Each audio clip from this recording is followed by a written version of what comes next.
Hello, everyone. I'm Seth Tackett alongside our analyst for today, Abigail Martin. Today, the Blue Raiders are taking on the Butler Bulldogs from the great state of Indiana, and we're going to get straight into it because we have Blue Raiders head coach Jimmy Bourdain standing by. Coach Jimmy, are you here with us? Didn't quite catch that one. One more time. I'm sorry. There you go. I said I'm great. How you guys doing? Beautiful. I'm doing very well. I know I'm excited for today, and I'm sure you are as well. Facing off against your alma mater, Butler. For the first time ever as a coach, you were facing off against them. How excited are you for today? Yeah, obviously I'm a little torn. I'm a Bulldog, but I think I've been a Blue Raider through and through, so it should be a good match. Coach, earlier today, you guys faced off against North Alabama. How did you feel the guys did in that matchup? Yeah, it was solid. I got to see, dangerously I put all 4 freshmen in the lineup, which had my heart going a little bit, but they all took care of business, and actually they did a better job than the older guys. So, it's good to see because obviously I want to build those guys up. So solid 7-0 win, and just dropped, the one set, so it's good. You're looking to get your second win of the day, pushing it to your 33rd consecutive win here at home. You're, of course, doing the mental health awareness promotion tonight here at Adams Tennis Complex, of course, looking to extend that lead as a former Bulldog as well. From what you saw from the performance earlier from your team, a mix of freshmen and a little bit of your struggling leadership from up forward, how can you expect for them to respond tonight? Yeah, Fridays at 5's got typically a little special feel to it. There's a little bit more energy in the building than at 12 o'clock, which, that was just a scheduling thing with North Alabama so they could drive up today and then go home today. But typically these Friday at 5 kind of bring a different energy to it. The music's on a little louder. We got the ball kids. There's a lot of more promotions, so I'm looking forward to everybody. I know they're jacked up for tonight. Coach, are you looking at any specific player for any type of standout performance today? I think for this one we're putting Pavel Model. He's back in, so he got the green light from the health training staff, Drew Shea, and it's his first 2022 match. He'd been out for a little bit, so looking forward to getting him out there. He's back at 1 doubles. He's playing singles, and it should be interesting to kind of see him because, man, he's begging to play, so it's great. Well, Pavel Model is back, believe it or not. Again, ready for this matchup. MTSU coming up against Butler. Coach, what should we expect? What are we ready for? If there's anything, I know Coach Miles. I've known him for a little while. The Butler teams back in the day, a lot of Midwest, guys like me. I think a little blue collar, hardworking, and so doubles should be fiery. I'm looking forward to that. And kind of see, what Pavel does. Should be good. I'm looking forward to it. I'd love to start with the doubles point, so we'll see. I heard that earlier that you were expecting to come out tough and quick with this doubles point. That's going to be definitely the momentum. What sets the tone here for tonight? Seth, anything for you? No, I think that's it. I think All right, good. Coach Jimmy, this is going to be a big one. We're excited. Good luck to you. Hey, thanks for having me. Thanks, Coach. Appreciate it.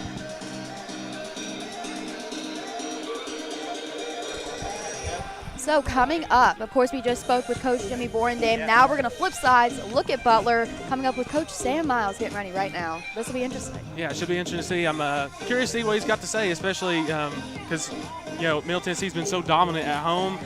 It's got to be a little intimidating to come in here and have to play them, So I'm wondering what is his message to his guys on, hey, you got to calm down. All right, well, let's find out that answer. Yeah. Coach Miles, how are you doing tonight? I'm doing excellent, guys. We're really excited to be here. This is an awesome facility, and looking forward to having a great match. Well, welcome to Adams Tennis Complex. I have to ask, you're facing off against Jimmy Bourdain, who is an alumni of Butler. This is going to be his first ever matchup against you guys. What can you expect for tonight? I'm just looking for a real competitive match, in an awesome environment. Actually, I believe both men's and women's coaches at Middle Tennessee are Butler alums. So, that is homework. Yeah, we're excited, looking forward to the challenge. Obviously, Middle Tennessee is real tough at home, but we're going to embrace the challenge and leave it all out there tonight. All right, Coach Miles, how's the Big East looking this year, in your opinion? The Big East, there's a lot of parity. I think we've got a good chance to bring home the title, but we've got to just keep working to improve throughout the year. And matches like this, are a big part of that. Who's going to be the team to beat that you have ready to go on the schedule, and it's highlighted and everything for you? You know what? Butler's got a big rivalry with Xavier, but really every conference match is important. So we try to approach all of them the same way, with the same attitude, and I think that's the way to approach it, is just one match at a time, and compete every day. Coach, got any big surprises in store for us, or is there any injuries or anything along those lines that you have information for us on? No, sir. We're ready to go. Looking forward to a tough match. I know our guys are excited to compete in front of a crowd, so yeah, we're excited about the match. Bouncing off that, before we let you go, this is only the second time in history that you have played MTSU, and it'll be your personal first. What's going to set the tone tonight? I think having a crowd here, just the energy, hopefully our guys will feed off of that, and really just embrace the environment and, leave it all out there, like I said. Absolutely. Well, Coach Miles, thank you very much for your time, and good luck tonight. Thank you so much. And there you have it, both coaches that we are able to speak with. What surprised you the most? Well, I think it's going to be surprising to see because, again, like we were saying earlier, with Butler coming in here and, they're coming off a loss. They lost their last match against Western Michigan. And, coming off a loss and you're facing a really tough opponent in MTSU. So I'm curious to see how Coach Miles has prepped his guys and how they come out, especially in these doubles matches to start off, because again, like you were saying, setting the tone. Right. I'm sure he's probably preached that to his guys, like, hey, let's come out and set the tone. Don't let MTSU get some momentum started, because if they do, it might get away from Butler quick. Absolutely.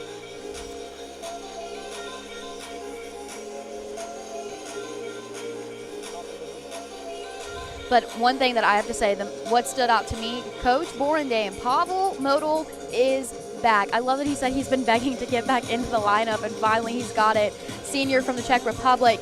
He's ready to go. He's got a 54-30 record in singles, 59-34 record in doubles, and a leader on this team that we're going to see alongside people like Francisco Rocha, who struggled a little bit earlier today, even though MTSU was able to pull through with that win.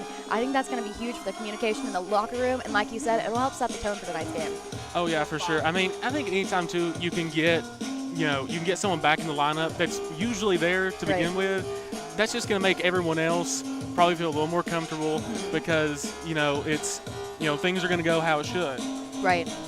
And especially he said that he put in his freshman earlier today, and it made him a little nervous. He was shaking in his boots, as he'd say here at Adams Tennis Complex. Although it worked out, having that leadership back in, that could be something that you can look forward to, and of course step up as both young leadership that's trying to evolve and make their statement here on this team, and for the older leadership to have their teammate back once again. Oh yeah, I totally agree. All right, we're going to take a short break and we'll be back with the starter doubles. This is Blue Ray Tennis on MTN Sports. Here at MTN Sports, you could say we're a bit competitive. All right, boys, I got a media pass for the big game this weekend. Who's covering it?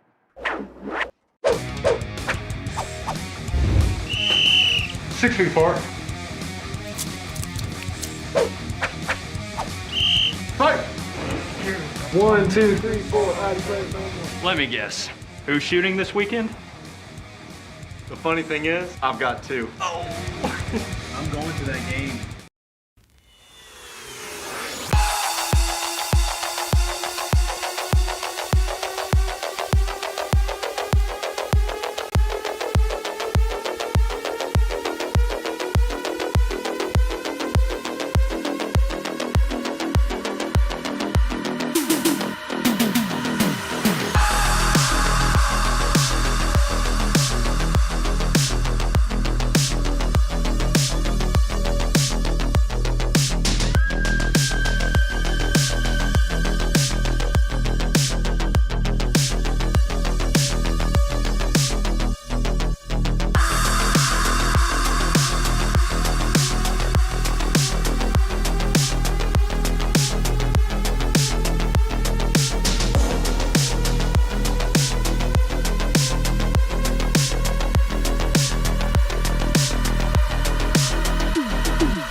Nothing is more expensive than a missed opportunity that could have changed your life.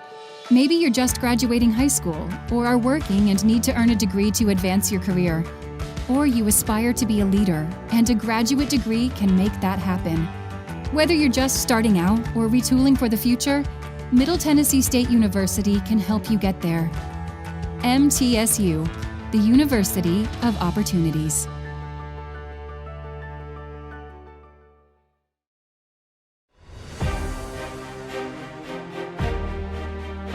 So many men and women that have served that expected to be able to have their tuition or certain assistance being given to them, and that money evaporated. With the establishment of the general fund is to make sure that all those men and women can get through MTSU and pursue what they thought they could do when they came on back. We're extremely proud that the Predators have identified the need to help make this fund one of the best at our university for our veterans.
Hi, everybody. Welcome back. We're getting ready to get doubles started up here. I think they've just finished announcing the lineups.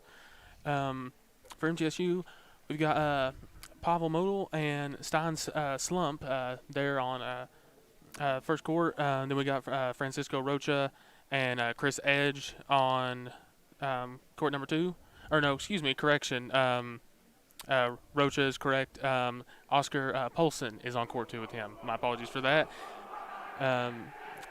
Stephen Hollis and Chris Edge, they are on court 3. Going to be very exciting, of course. Like we mentioned before, Pavel Model back in the lineup. We were told that earlier today in the game against North Alabama, they were actually resting him to be prepared to come out tonight. And, of course, he mentioned the significance of that doubles point, like you were mentioning about setting the tone for tonight's game. Oh, yeah, for sure. And I think, too, with them having this doubleheader and, facing off against the biggest Big East opponent in Butler, I think that's probably a smart decision. Rest one of your stars, make sure he's ready, and again, I feel like we're gonna be saying this a lot today. Set the tone. Be ready to set the tone. I mean, that's what you got to do, and it was able to work in North Alabama. Although seeing some struggles a little bit earlier today, the important thing is they were able to come out and finish things strong. And, of course, Chris Edge, what a dominant force for this MTSU tennis team that he is. And I know everyone's just super excited, of course, playing Butler. It's the first time that this squad particularly has ever seen them. The last time that they faced off was in, like, the 1900s. Forever ago. It was on a neutral site. So this is going to be the first time the squad has ever seen him. And, of course, Coach Jimmy Borendames, it's his first time ever coaching against his alma mater. And he said earlier he was a little bit torn, which I was surprised to hear, to be fair. I thought, it was game face on as soon as they got done with North Alabama. Game face was on. Who was Butler? But I think we have a lot to see coming out of this Blue Raiders team today. Going on 33 wins is what they're hoping for. Oh, yeah, for sure. And again, too, like you were talking about, coaching against your alma mater, I mean, that's got to be, there's a little extra there. Right. There's got to be a little extra there. Because there's got to be the memories from being at that school, being at Butler, and I find it funny too because like you were talking about, it's the first time MTSU's faced off against Butler since 1991. Right. I mean, it's crazy, and even with him playing, he was a player over it. Spent 4 years with the Bulldogs, and he set a school record for doubles victories at 98 and was ranked as high as number 33 in the doubles court, four-time All-Horizon League selection, served as co-captain during his senior year, and earned ITA All-America academic honors. And there's a lot going on today, and, of course, trying to get to 33. Yeah, which, I think, too, for him, that's got to be, hey, those are fond memories, but today it's like, sorry Bulldogs, but, I'm on the opposite side. Right. Speaking of that, let's get into tonight's matchup against Butler, MTSU's second of today. Again, we're looking at court 2 right now, Oscar and Francisco Rocha.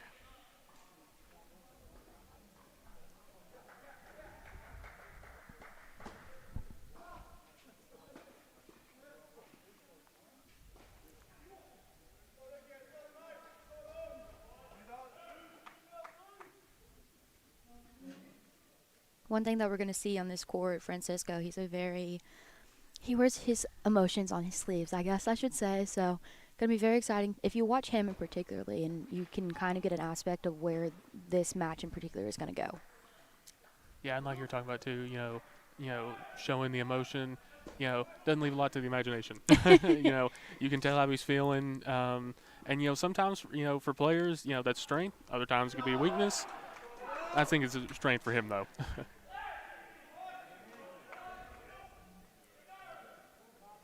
Great. Yeah, right there. There's that fist bump. Yeah. I like that they're trying to go ahead and attack short. They're trying to bring in as closest to the net as they can get. And, of course, had success right there. Lots of power that's going through right now as well. All right, we're going to be switching over to court 1 here momentarily.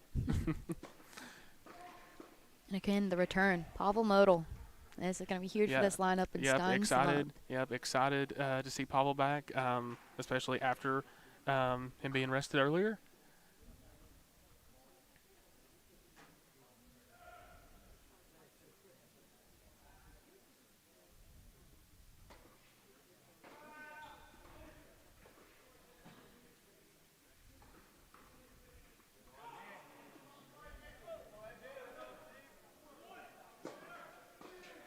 It's interesting to seeing this pairing over here on court one. Both two players that haven't played in quite a second.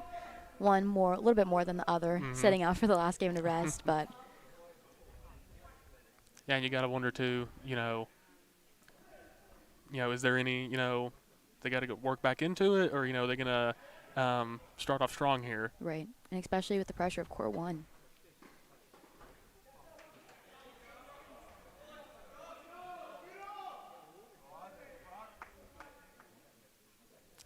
Sounds like we were hearing some of that emotion there just a minute ago. There's a good idea there for Butler's side, but a little bit too out of control.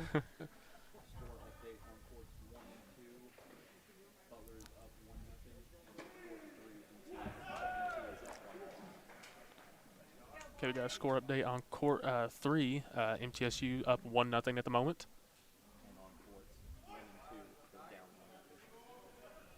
And also on court 1 and 2, they are down 1-0. Down 1-0. So Butler has the edge right now on court 1, court 2. All right, we're going to be switching over to court 3 here. Check out, see what's going on over there.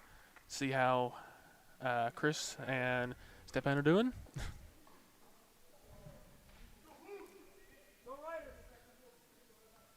Seems like the ball boys want to get on the action there.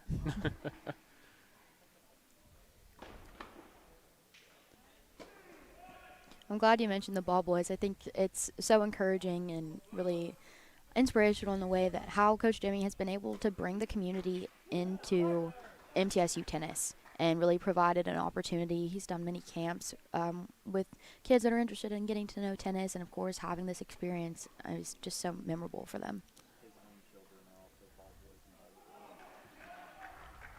Oh yeah, and too, getting his own family involved. Yeah.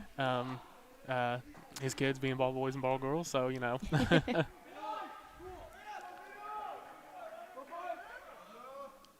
Very close there, but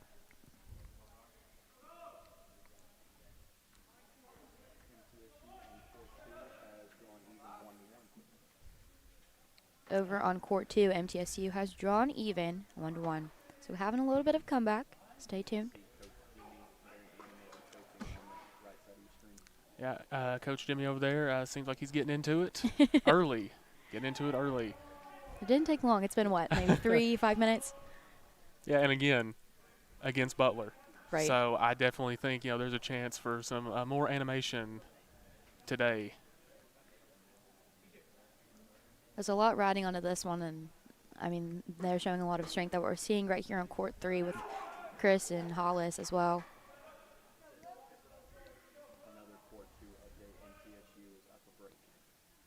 Over on court 2, drawing up as we're not looking, drawing up a break. Maybe we shouldn't go back to court 2 and take a look at them and let them do what they want to do and stay over here on court 3. Yeah, exactly. Seems like they're doing all right. Whatever will work as they look for 33. Oh, goodness. And we are going to go to court 2. Just because no one here is superstitious. Yeah, exactly. It's just me. Well, except for me and you, apparently. Yeah, it's cool. Here, a little more animation.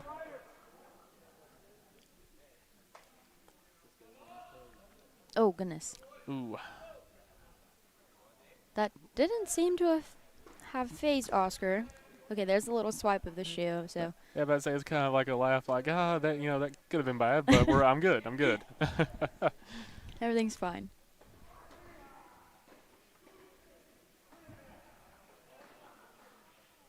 Beautiful recovery. On this court that we're looking at now, Oscar and Francisco Rocha 1-1.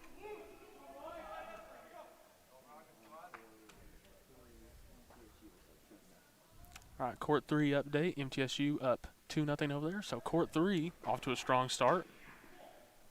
Guess they didn't care if we were looking at them or not. Exactly. That's the power of Chris Edge and Steve Hollis. But looking at the other side, over court 1, they are down.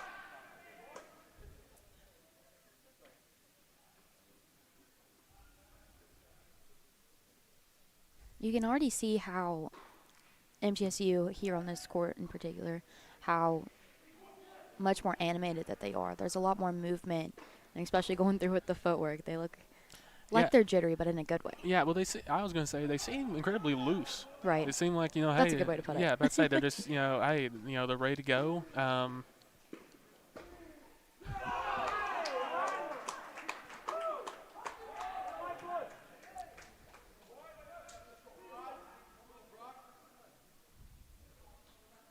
Beautiful. That was amazing. Yeah, it's very, very nice right there. A lot of power just went through in that one swing, and beautiful placement. Yeah, and you can see it too again through the animation that they Yep. were showing on the court. They knew that was a good one. Word of the game, animation. All right, now we're gonna go head over to court 1, see what's going on over there. Another thing, a quick note, a good crowd out here today. Of course. Check out this matchup against Big East opponent Butler.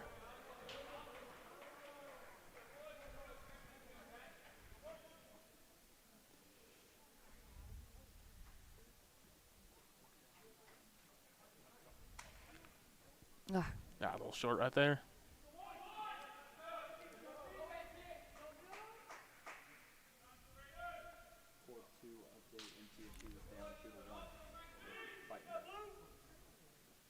Over on court 2, MTSU down 2-1. Again, that's Oscar and Francisco Rocha. Court 3 update. MTSU up 3-0. So again, court 3 looking strong. I think that's the power of Chris Edge. He's been an absolute dominant force for this team.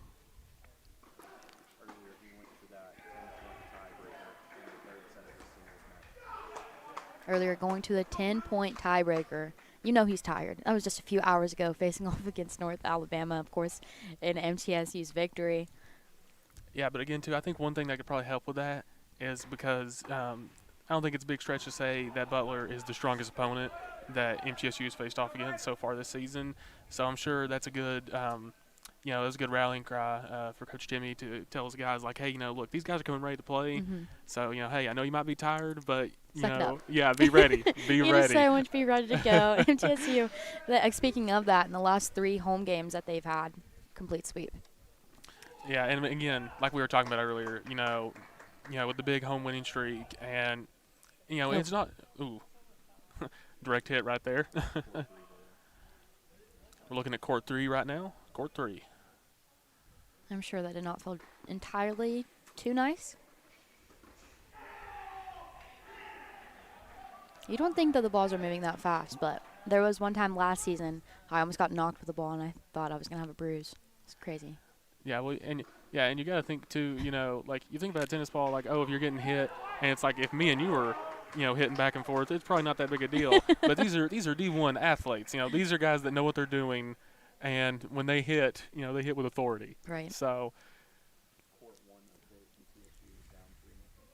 Court 1 update. MTSU down 3-0 at the moment. There was some interesting footwork right there by Chris Edge right before. As I mentioned, footwork, starts tapping his feet. Okay. They can hear you down there. I think it more and more every day.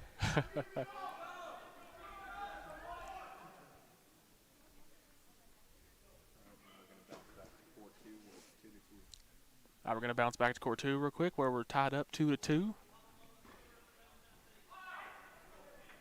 See how Francisco and Oscar are getting on.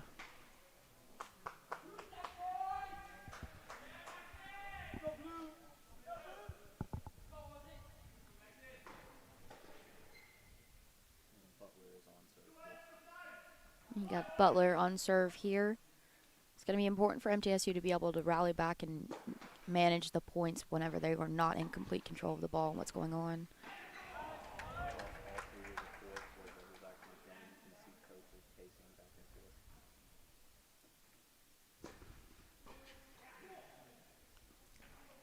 Can't decide if I think the nerves are settling or not, but in every court that we've been able to look at, if you look over into the side, left or right, you have a coach pacing back and forth.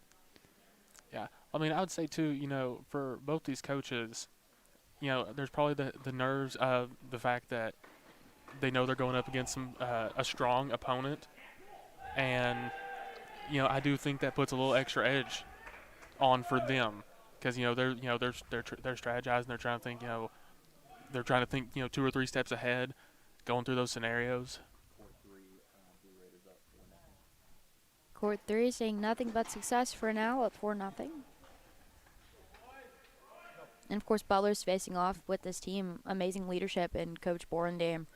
2021 Steve Wilkinson College Coach of the Year. That's going to be his 8th award in 10 years of receiving that Coach of the Year. Even the 4 NCAA tournament appearances as a head coach. And, might I mention, head coach of the back-to-back Conference USA champions. Yeah, and you really just have to say that one. That kind of speaks for itself. It's just a little cherry on top, Yeah. I mean, it's hard just to win your conference, but to do it back-to-back when, when you're the defending champion, you've already got a target on your back. Mm-hmm. And everyone's like, hey, we're coming. We're coming for you. We're coming for you, MTSU. Right. And you're gonna get everybody's best. And to do that and still come out and it's like, oh well, you gave your best, but we still beat you. Right. I mean, it was a good try. Yeah. And especially they've lost a lot of leadership as well. But speaking of leadership, over on Court 1, where we're taking a look at now, Papa Modal, Stein Slump.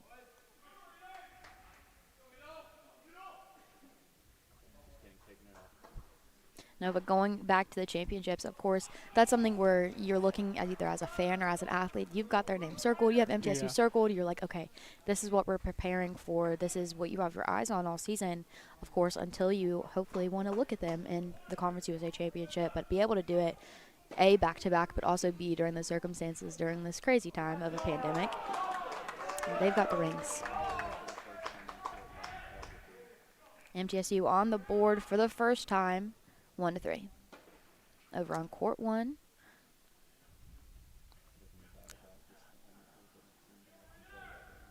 Yeah, let's see if the guys over there can get back control on the other 2 courts. It seems like MTSU doing well, at least.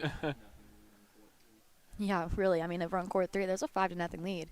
And that's just the beginning, just to start this. On Courts 1 and 2, MTSU was slipping a little bit behind. Court 3 hasn't seemed to be phased. Court 2 has battled back. In Court 1, they're trying to see if they can do it right now.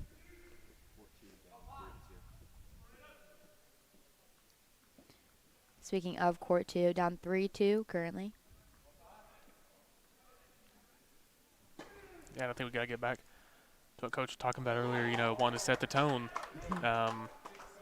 Definitely don't want to start dipping behind on 2 separate courts here. Even after the North Alabama win earlier today, they sat down and were like, okay, so what's next? The doubles point. The doubles point is all that they had their minds ready to go. I'm sure while they were eating a little bit of lunch between the break. But the doubles point is what they want, and of course that's what comes first before you can even talk about singles. It makes it a little bit of an easier match to play and get the victory for in front of this home crowd at ATC. So we'll have to see what happens. Yeah, and again, too, it's just so big in terms of momentum.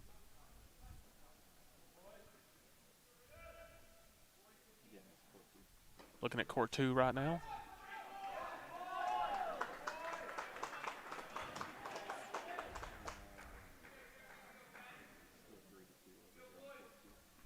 Still at 3-2 here on Court 2. MTSU. Go ahead. No, please. I was about to say, talking about the comeback, 2-3 on Court 1.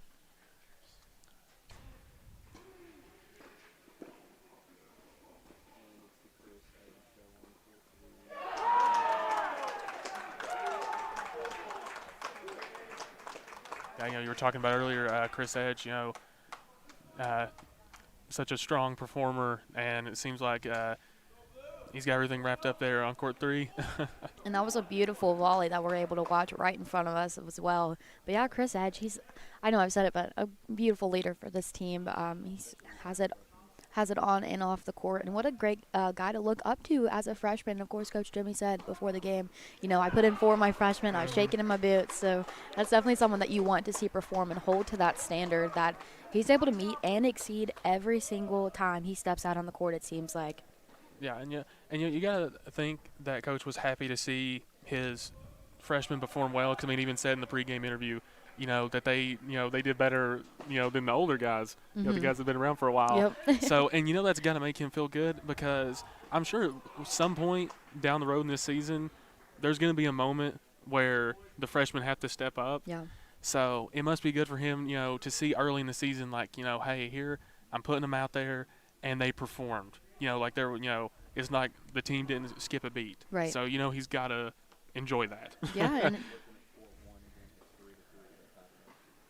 looking at court 1, 3-3. You heard us right. Tied it up over on court 1. The battle back. It's happening. It's underway.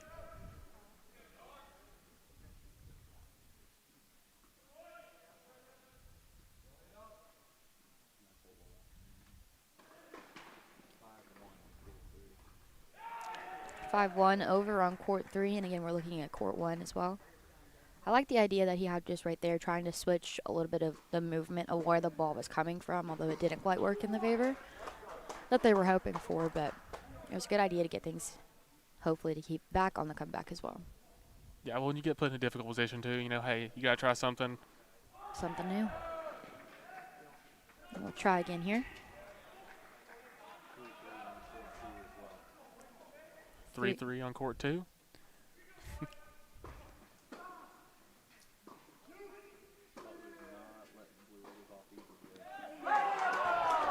Yeah, Butler is showing early that they came ready to play. Definitely not just going to lie down and say, hey, we're going to be the next notch on your winning streak. We are coming ready to play. It's going to be interesting to see how this MTSU team is able to react because, I mean, so far they've done nothing but demolish every team that they've had to come against, especially here at home, of course.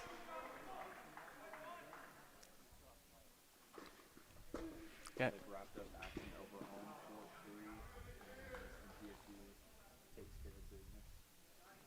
You're seeing success right in front of us, but over on court 3, they wrapped it up. Taking care of business, of course. Chris Edge, Stephon Hollis over there.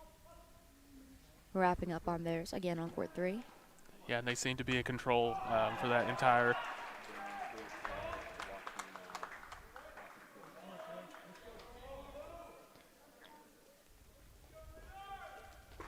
Good volley there. Teamwork as well. There you go. Yeah, there was some real power behind that one right there. And Chris Edge going over to court 1 as well as with his partner of Hollis, trying to rub off that little bit of energy. I believe is what they'd be trying to do over on court side. Yeah, and I think, too, hey, it's like letting the guys see it's like, hey, we took care of business over on our side. It's your turn. Yeah, you guys got to finish up. It's your turn, absolutely. All right, now we're back on court 1, checking out the action over here.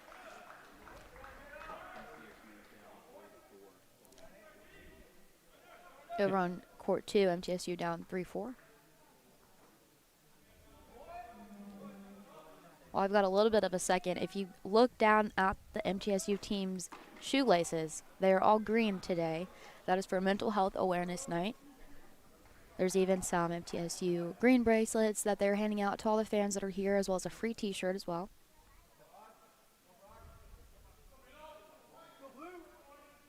It's definitely different to see the green laces out on for this blue originally team. Yeah, I'd say I was wondering if anyone's looking like, they keep saying MTSU, the blue court, but they're wearing green. What's going on with that? And everything's blue in here, and it's beautiful what they've been able to do with the banners that we see over on the wall, and of course all the fans that are in here wearing blue. But that is the reason we are seeing green laces tonight from this MTSU men's tennis team. All right, back on court 2, checking out the action over here.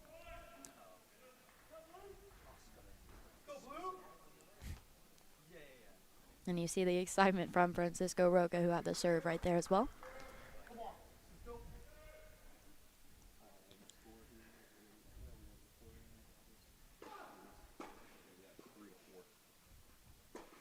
Still 3-4 over here on this court that you're looking at right now.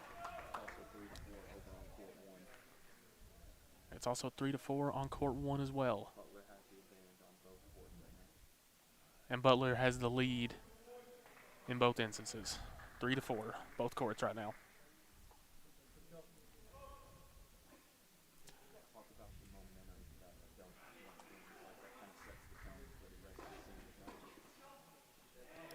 Something that we've mentioned before, and of course Coach Jamie Borendam as well, the doubles point is so huge, and that's why we're seeing a huge battle right now between MTSU and Butler. And like you mentioned, Butler isn't just going to lay down and let this team walk all over them. Yeah, well, I mean, just imagine, too, for Butler, imagine what a boost that would be to the start of their season. Right. If they could say, hey, we came in and broke this streak. You know, that could be a huge momentum boost. Huge momentum boost.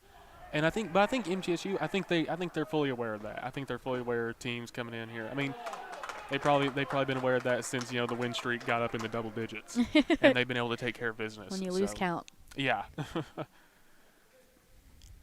One thing I will say, I'm noticing right now, looking over at the fans, a little jittery. 4-4 over on court 2, so that might explain those jitters that we're seeing here tonight. Yeah, I'd say it just looks like there's a little movement. It's like, okay, it's a little closer than what we've seen. It's really a full crowd here as well, and it's crazy to see as well. Yeah, we'll keep an eye on the fans as this continues to go, and Beautiful. that was beautiful right there. And you see the animation I thought again. Francisco was about to jump over the net and do a little lap and everything. Beautiful play. Yeah, it looked like he pulled it in there at the end. He's like, okay, wait a minute. Thought about it. Yeah, it's like, okay, let's hold back just for a second.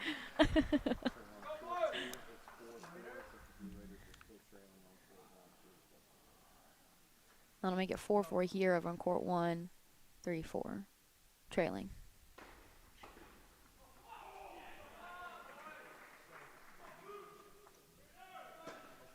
I could be mistaken, but I know we're talking about the crowd, but I'm pretty sure that I see a former MTSU men's tennis player right in front of me. We'll have to stay tuned on that one. All right, going to go over check out the action on court 1 here momentarily. And speaking of court 1 with Stein Slump, it's actually his birthday today. So happy birthday to him. Yes, happy birthday. And, you know, no, I don't know if there's a better day to get a dub than your birthday. And he might as well make it 2 because he's got one from earlier today. Yeah. Yeah, but I'd say go ahead and make it. Yeah, make it 2. Make it 2. Why not? Make it 2. Why not? Don't stop at 1. Watch him call in and schedule a game for, like, Vanderbilt tonight. They're like, one more. Yeah, Getting a let's little greedy. go for 3. We shouldn't give any ideas, though. Maybe we should be quiet about that one. Yeah, I'd say be here all night.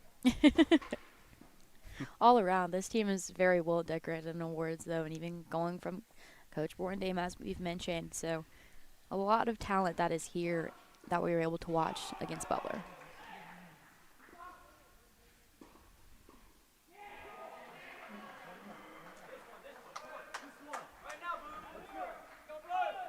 Beautiful.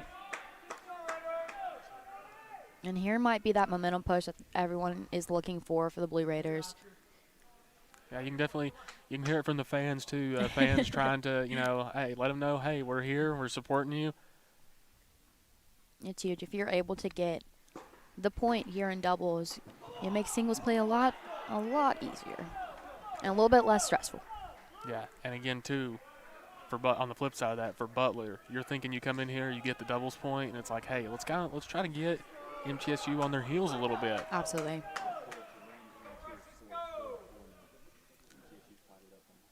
And MTSU has tied it up 4-4 on both courts. That'll be both court 1 and 2 are 4-4.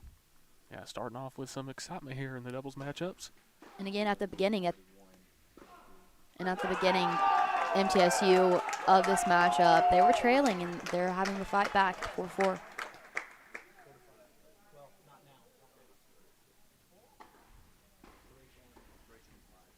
And there will be a break on court 2. Oscar Polse and Francisco Roca.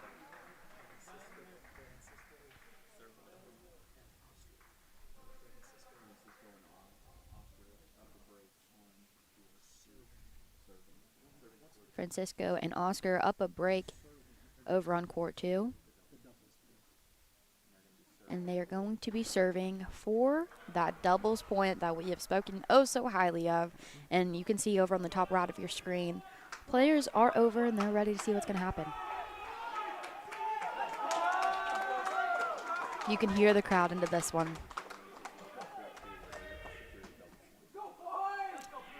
All right, we're going to go over to court 2, see if MTSU can get this doubles point secured up and get that momentum going, as like we were talking about earlier.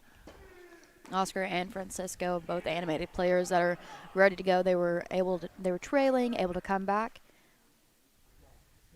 So with the serve, Oscar, here we go.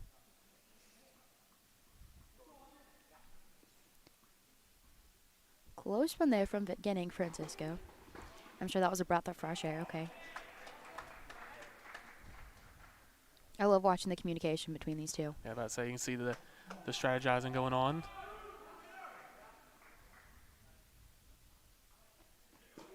Gotta love the on-court adjustments.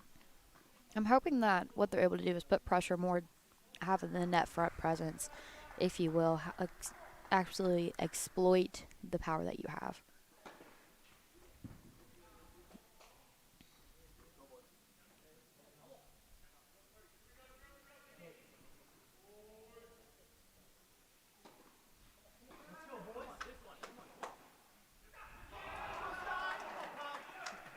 Again, fans getting animated, getting into it. Blue Raider Nation come out strong today.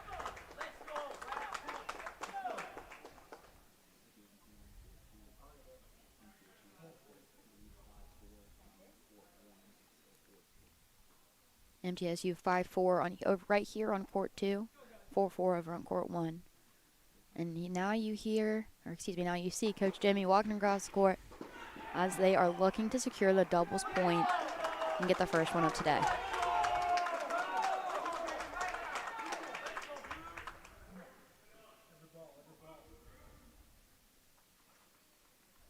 Beautiful. I said Francisco was animated, but look at that from Oscar showing himself. Yeah, let's say Oscar taking on the personality a little bit of his teammate there. Getting a little contagious over there on court 2. I mean, hopefully court 3 is contagious as well, to push that as well. Yeah, exactly. To be honest, it's kind of hard not to feel Francisco's energy. You know, you can see him getting so animated. I mean, and that's with us up here. I can just imagine being down on the court with him. Beautiful. I'm so sorry. That was beautiful. No, you're completely right, though. I'm feeling the goosebumps. Maybe it's because the air conditioner just turned on right in front of us, but the crowd's getting even more excited. It was beautiful volley right there.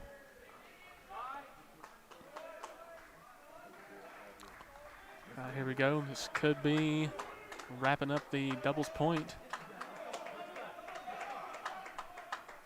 All right.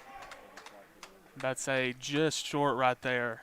We're going to have to, the Blue Raiders are going to have to wait just a little bit longer, see if we can get the point wrapped up.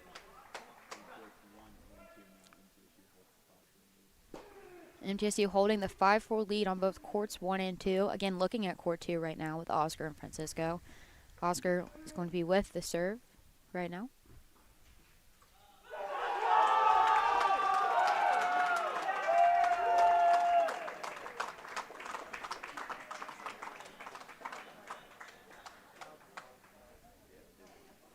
It's out. And there there we go. That, ladies and gentlemen, will be the doubles point MTSU has secured. Again, the Blue Raiders, I'll say it one more time so Coach Jimmy can hear me. The Blue Raiders have secured the doubles point right now. And again, that's court 2 that you were able to just look at now. Chris Edge dominating on court 3.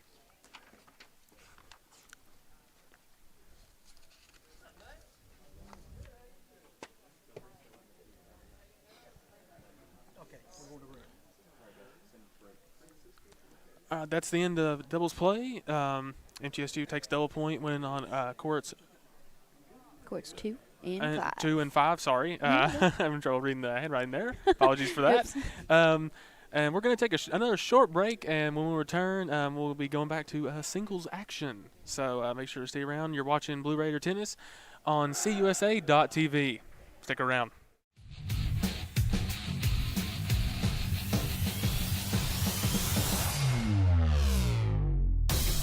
Here at MTN Sports, you could say we're a bit competitive. All right, boys, I got a media pass for the big game this weekend. Who's covering it?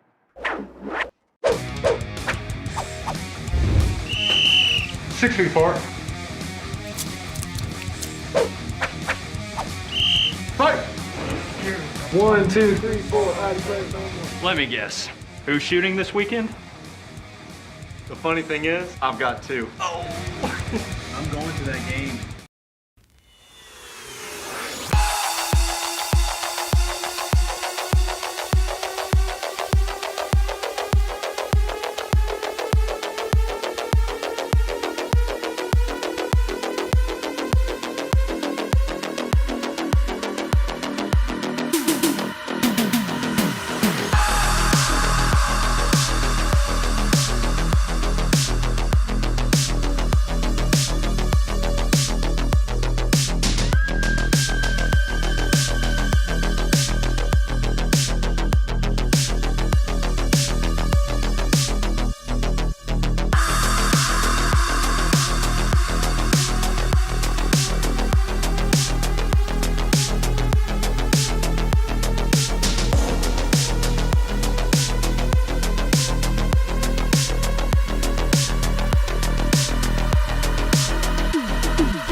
Welcome back to Adams Tennis Complex. We're moments away from the start of singles action, or singles play.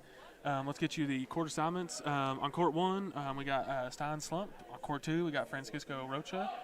On court 3, we got Chris Edge. He's coming off that dominant performance in doubles. Court 4, we got Stephen Hollis. Court 5, Pavel Motul. And on court 6, we got Oscar Polson. Again, you know, we were talking about it earlier. We were really hammering home how big that double win is to get that first point. And you know, it looked a little hairy there, second for the Blue Raiders. They were down on 2 courts, but they made the comeback and secured that ever so important point. Absolutely. I'm sure they're feeling a little bit better now, and there have been some court assignments changes from earlier's game against North Alabama here tonight, now against Butler. But now we are looking at court 6 with Oscar to get things started off in singles play. Oscar did perform earlier today. He was on court 3 in the North Alabama, was able to secure a win on his court. Beautiful. Oscar coming to MTSU all the way from Denmark, as you can see on the bottom of the screen there. And he just made that play look so easy.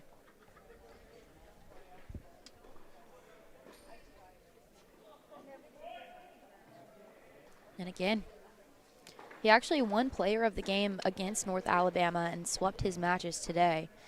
Earlier he said for Butler tonight in particular, he said they are really pumped. They're good in doubles, but they need to be ready from start to show whose house this is. And that's exactly what was able to happen as MTSU picked up the wins on both courts 2 and 3 in doubles played just a few minutes ago.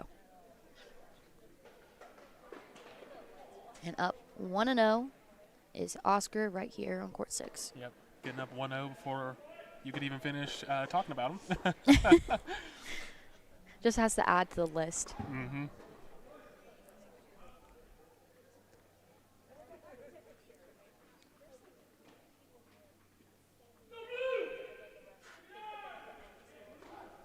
There's some of the animation again that we were talking about earlier. I think that startled us a little bit up here in the broadcasting area. I'm glad it wasn't just me. Yeah, it was not just you.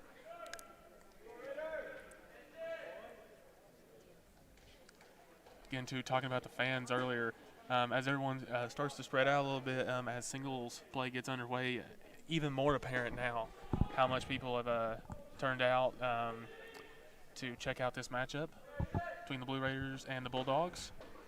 Coach Jimmy's always loved his Friday night games here in ATC, and now I can see why. This is actually my first Friday night game under ATC lights, so that's super exciting. Yeah, and it is my first game at all. So. Oh, yeah, of course. Congratulations. Yes, thank you. Appreciate it. Glad to be here. That's a big one to do, too. Yeah, about to say, I really feel like I lucked out on first game assignment, getting to call against Butler, Big East opponent. Right. And they're able to secure the doubles point in your first time sitting down. Exactly. Maybe I need to come back. Good luck, Charm. Sitting right next to me is Seth. You heard it. Or if we just started an typical announcer's jinx, if Butler's able to come back and win this game, and then I'll never be able to show my face here again. So we'll recover some way, somehow.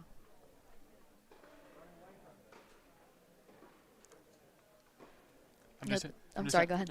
I'm just having nightmares right now. You see all the time, and especially NFL games, commentators say, this kicker, he's made 30 in a row, 40 in a row, and then, a double doink is what follows. Right. So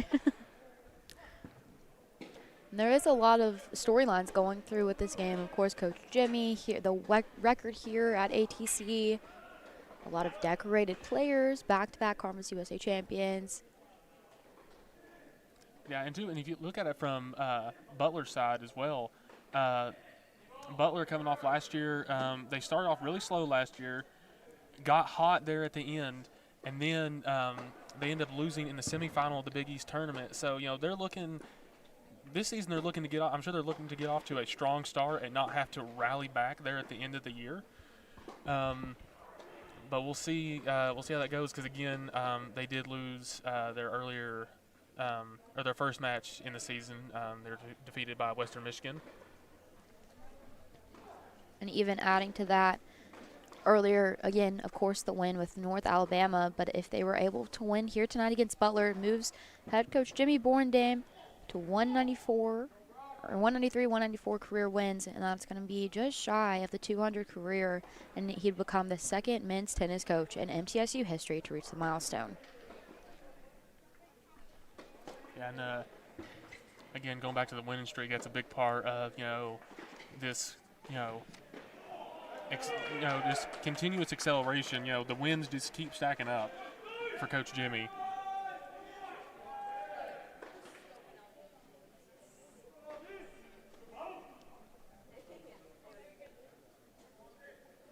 He's led this team to much success, of course, with the back-to-back championships, but 2 CUSA Coach of the Year awards, 15 CUSA Players of the Week, all CUSA doubles, all CUSA singles, 10 Sunbelt Players of the Week, and the list goes on. I'm not sure we even have quite the time to go through his resume, but it's amazing to see what he's been able to do with this team. They're all very excited to come out and play for him, and I'm sure they're ready to prove who's top dog here at ATC today against his alma mater.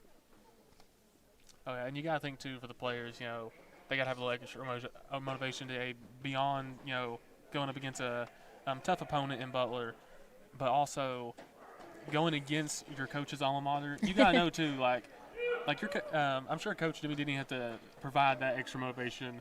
You know, I'm sure the guys saw this on the schedule and were like, okay, we got to get this for Coach. We got to win this one.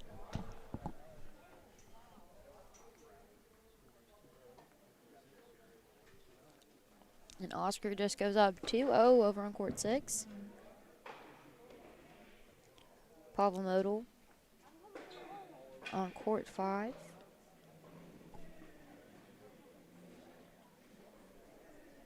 I'm going to switch over to court 1 real quick. Where we're all tied up at 1-1 currently.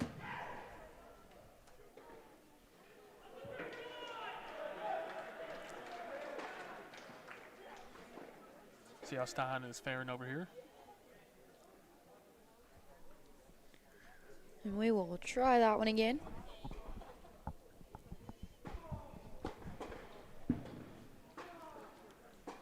You know, we were talking about the atmosphere earlier. After the North Alabama match had concluded, heard Stein talking after the game. You know, he was talking about how this was one of the best environments he had played in. You know, and I mean that's think about all the places MTSU's visited to play. Mm-hmm. I mean, you know, he mentioned Ohio State as one of those teams, and he said that atmosphere didn't compare at all to the atmosphere we have here today. And the Great Britain native Chris Edge has the break on court number 3. So let's go ahead and take a look. If you want to see some success, we'll go over to the Great Britain native. And that's court 3, of course. Has much success even earlier today.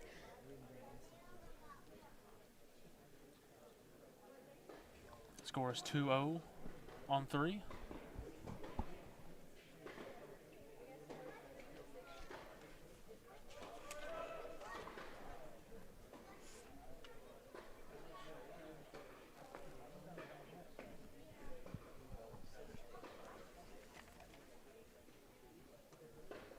Oscar up 3-0 over on court 6.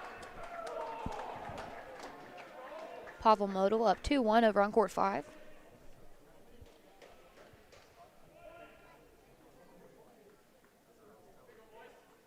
And courts 1 and 4 tied up at 1. That's going to be Steinslump, Stefan Hollis.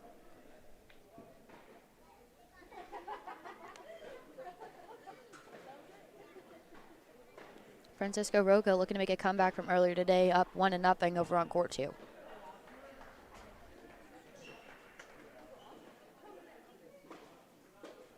Good sweep.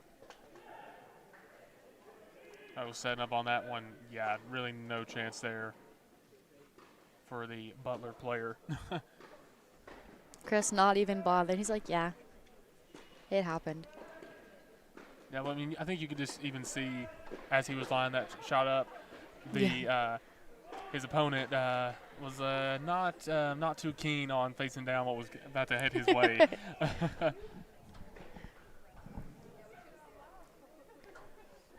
Interesting how you just saw him holding his racket there.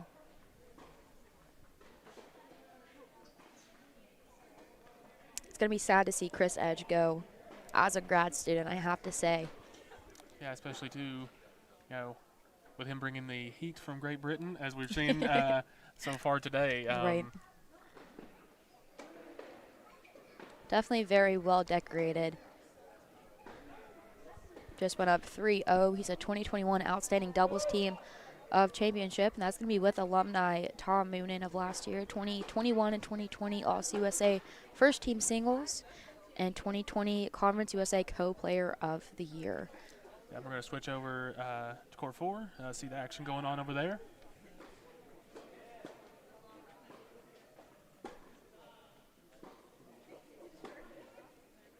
Current score here on court 4. MTSU has the advantage, 2-1.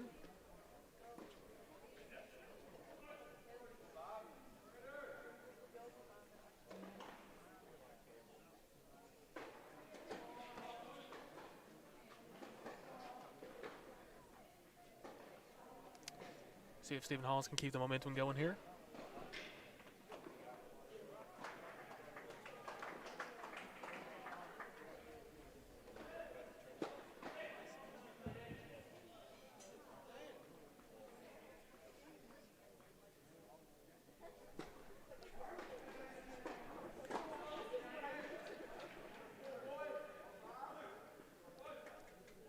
You see Coach Jimmy over to your right in between the two courts. He looks a little bit more calm. I think it might be the doubles point that's out of his nerves, but I could be wrong. Yeah, well, we were talking about earlier. Both the coaches seemed, they were pacing a little bit during the doubles action, which again, the doubles action with the exclusion of court 3 was definitely close, definitely very competitive. MTSU again did manage to come out on top, secure that ever so important doubles point. And leave it to Chris Edge to get things started. Like you just mentioned, it was the one court that wasn't close over court 3.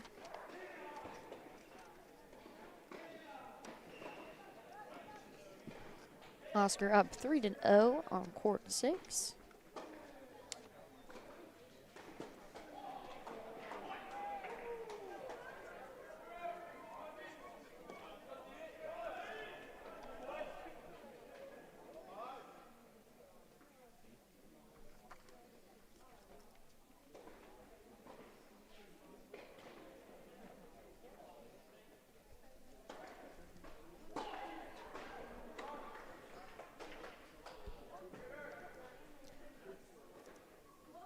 Crowd seems to have also relaxed a little bit. Again, they're at the end of the doubles. They were very much, I was about to say on the edge of their seats, but really no one, that wouldn't be correct because no one was sitting down. They were almost over the railing. Yes. I guess on edge would be a better term.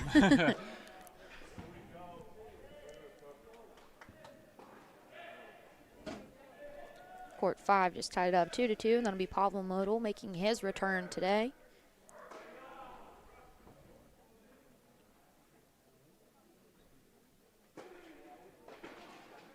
Court 4, Hollis up 4-1, who also was part of the doubles win earlier today in his court.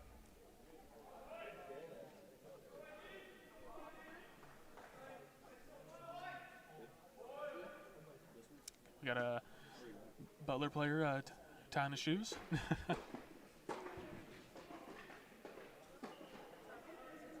I'd say I don't know if I could imagine a much worse thing happening than your shoes coming untied as you got someone coming back at you. Right. And it wouldn't be exciting, and especially if you slip, which you saw Oscar do earlier a little bit, and of course, but he's over here out at singles, so good to see that he's all right, and there was no injury that happened from that play. Oh, yeah, absolutely. You'd even see, too, he was chuckling a little bit afterwards. He's like, oh, that was close. We're going to be switching over to court 1 here as well.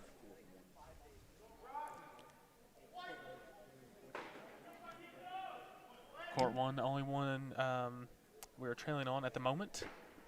Stein Slump looking to get back into this as he's going to come up with a serve here. And we will try again. Again, talked to Stein a little bit before this matchup started. He seemed extremely loose.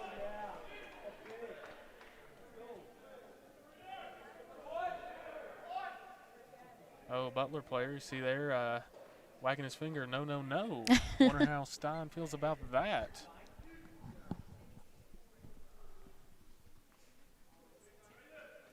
Which, too, that also was probably more directed towards the official.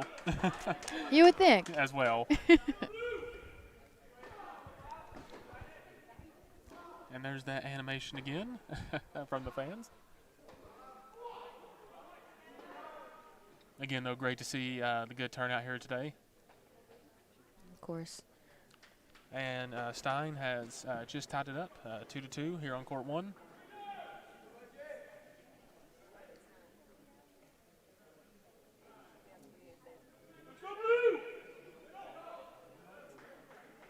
Courts 3, 4, and 6 all ahead in their courts. Chris Edge, Stephen Hollis, Oscar. Coach Jimmy, got to love that.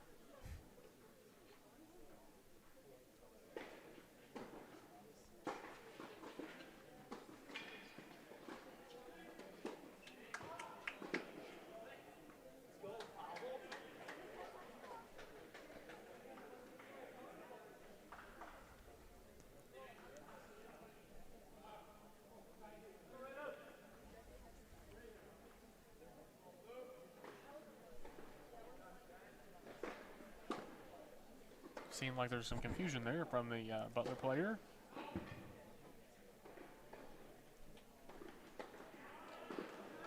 Getting ready to get back into things. Yeah, a little head shake there from the player from Butler.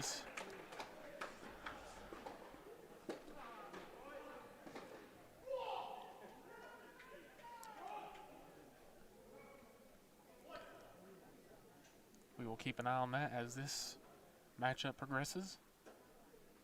Butler looking to go cross one way, cross the other way, trying to manage the court to the best of his ability. Wear him out a little bit.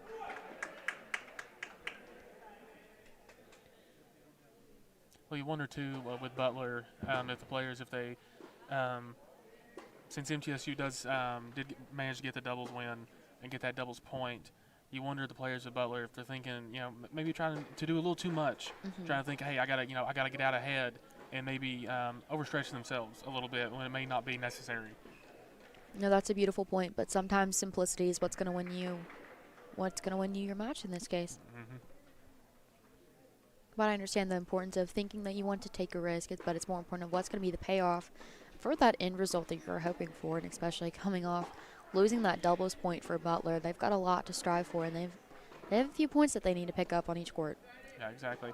And two, again, even when even though that doubles point, it sets the tone. Both head coaches started off talking about that today.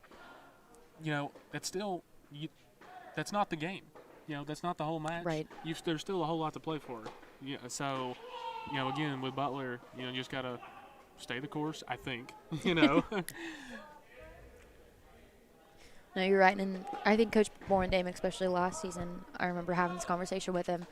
The mental steps that you have to go through and take as a player and even as a coach for that instance to really stay dialed in no matter what's going on, because at any point things could change. Again, like I said, they struggled earlier against North Alabama, and they came out with that one sweeping them. Picked up the doubles win earlier today. And there has been a break on court one. Stein slump for that one.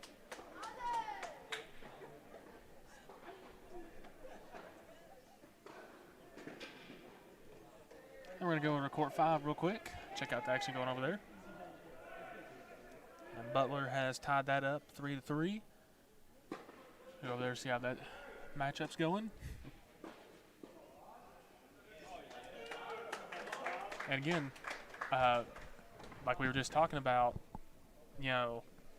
Butler, might need to calm the nerves a little bit. Weather the MTSU storm.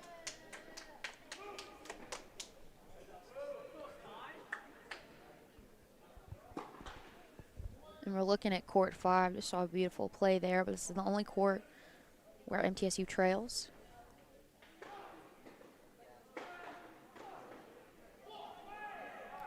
And we will try again.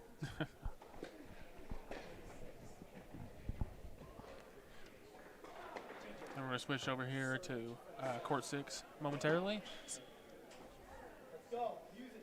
MTSU serving for the set, or should I say Oscar serving for the set?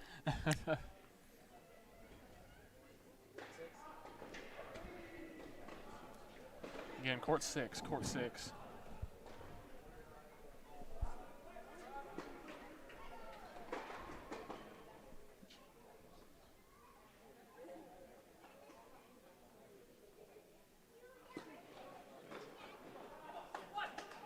Oscar looking to serve for the first set here on court 6.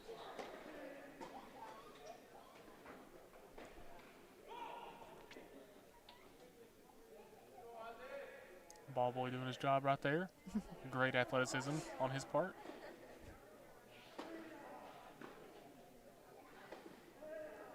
Over on court 5, MTSU, Popple, I should say, went up 4-5.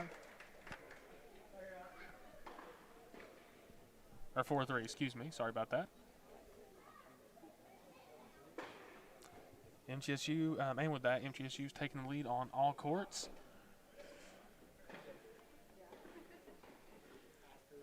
As we look at Oscar here as a freshman, I think he's definitely made his stance for why he belongs to be on this roster and in the lineups for the courts, as we see out here tonight for Court 6. He's shown himself certainly throughout the season so far.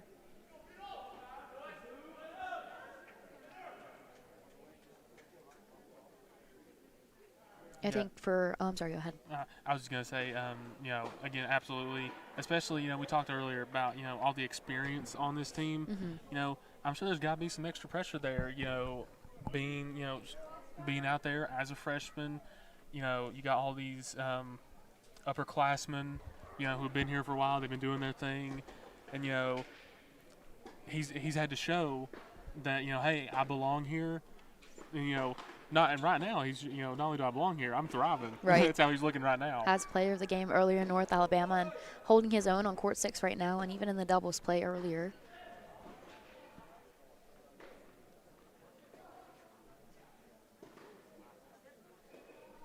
There it is. Oscar having success. Gets the point, 6-1. I think he's going to be an excellent leader for this team. Get a few seasons under his belt by his junior season. He's going to have much success and lead this team to continuing Conference USA champions, as they would hope. Oh, yeah, of course. You don't want – just think about that. Three-peat, that's got a much nicer ring to it than back-to-back, two-peat. It's okay. Another ring wouldn't hurt. I'm sure if we asked Coach Jemmy, he would say the same thing. All right, heading to Court 4. We're also serving for the set. Current score over here, 5-2.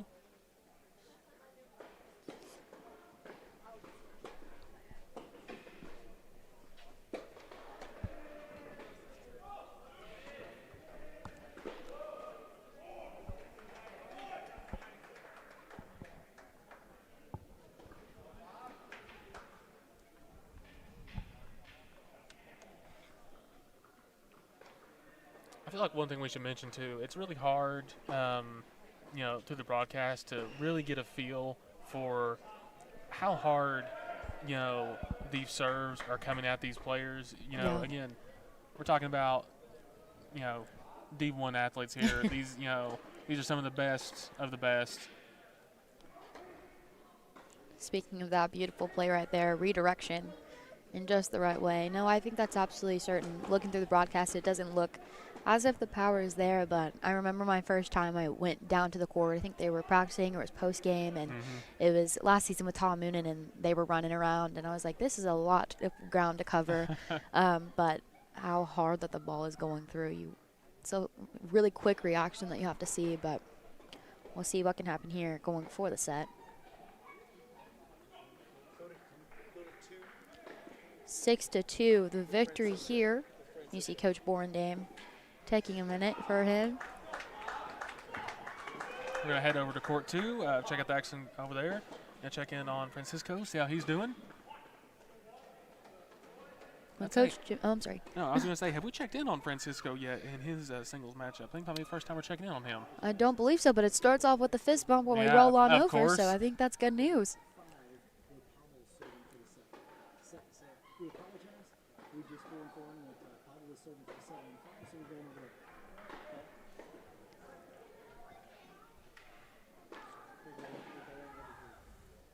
And Pavel, we're going to move over to Court 5 as he is going for the set. Apologize to switch really quick on you, but we're going to move over to Court 5. Yeah, we just got informed of that.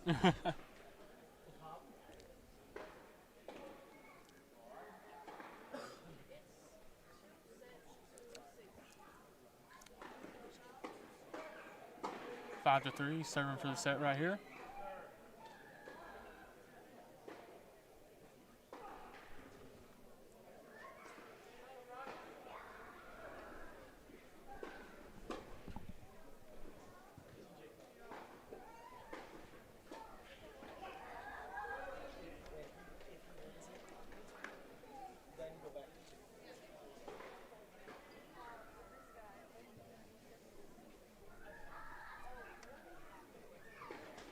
Player from Butler looks like he's trying to stay relaxed here.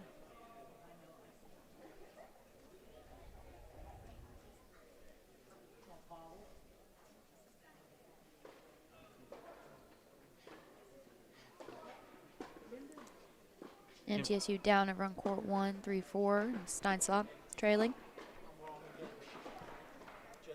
We'll check back here on Stein later.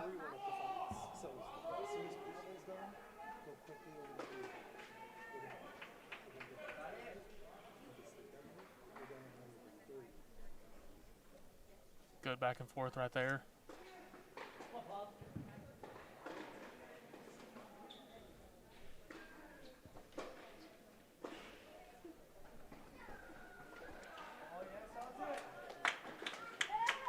Court 1 currently the only court MTSU is trailing on. It's been really back and forth all the way over there with Steinslop on court 1.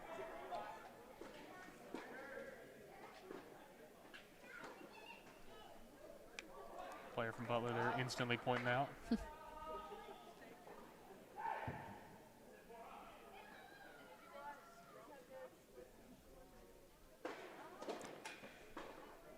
Oh, and you can see the frustration there.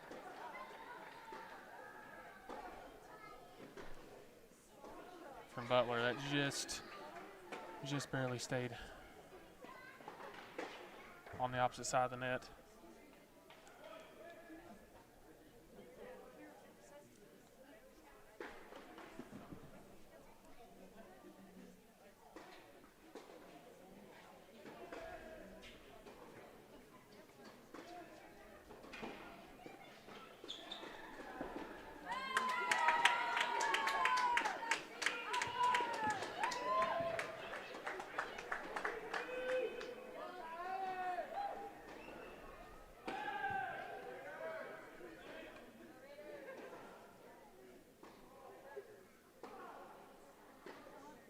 Beautiful work here. Looking to try and secure the point.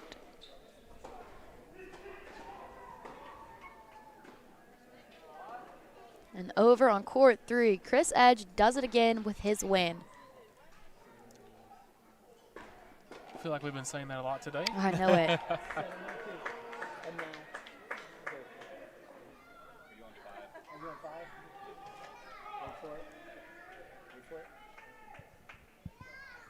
And that'll do it. Wins the set. Another one right there. Gonna meet up with Oscar and Chris Edge, both having wins on theirs court as well. And that's Pavel Modal, who just made his return. So, you know, we've mentioned a lot about confidence as far as getting the doubles point and setting the tone, but what a great way to return, getting the win for the singles right there for him. So far we have set wins on 3, 4, 5, and 6. Chris Edge, Stefan Hollis, Pavel Modal, and Oscar Paulson. Yeah, Coach gotta love that good start. Looking at court 1 now, Steinslop, who's been struggling a little bit tonight, scores 1-0.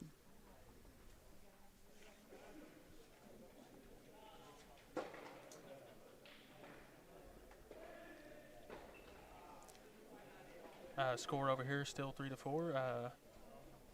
MTSU and Stein trailing. Someone we haven't mentioned a lot tonight or seen a little bit of, Francisco Rocco. Let's go look at him over on court 2 to see how he is doing. See if he's going to meet up with some of his fellow teammates that have been on court 3, 4, 5, and 6, securing the victory for their singles win. Yeah, see if we can catch more fist bumps. Trademark. And we're going to catch a breather is what we're going to catch. Yes. One or the other.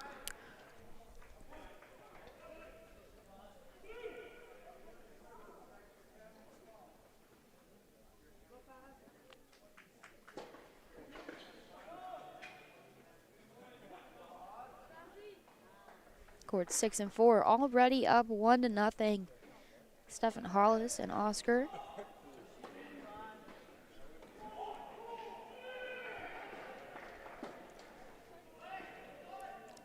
Starting on 3-5. No, just as you mentioned, as you're about to mention, I beat you to it. I'm so sorry. No, it's fine. Butler with the set, or with the serve, excuse me. I'll see if Stein can make the comeback there. Keep an eye on that.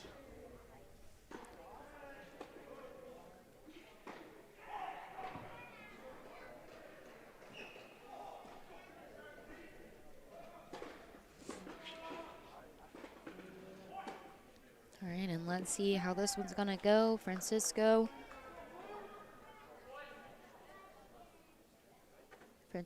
ready to try and return as Butler's going to serve to try and win this set and get some momentum going for their team.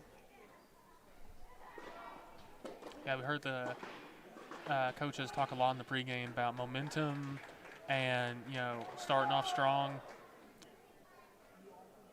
Which, again, MTSU already kind of off to kind of got the advantage there because, again, they were able to secure the victory in doubles.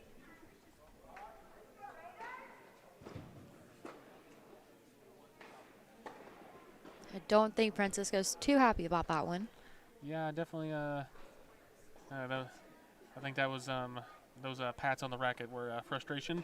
Out of frustration there. Little love pats. Looks to return here.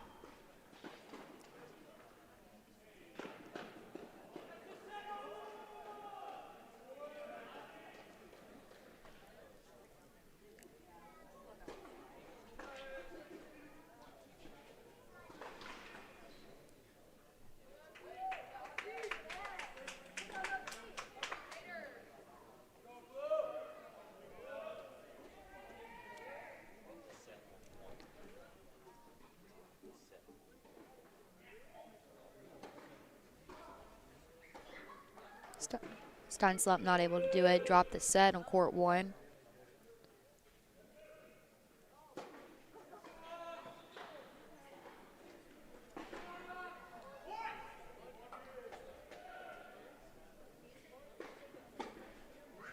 There's a fist bump from Francisco right there.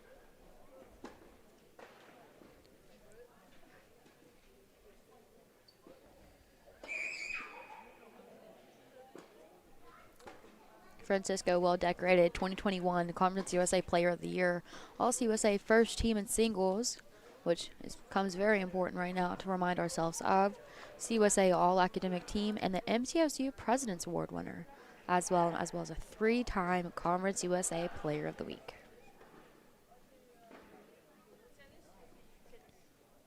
And not to mention, he's 82nd ranked in the nation. Yeah, No big definitely. deal. Yeah, definitely nothing to sneeze at there.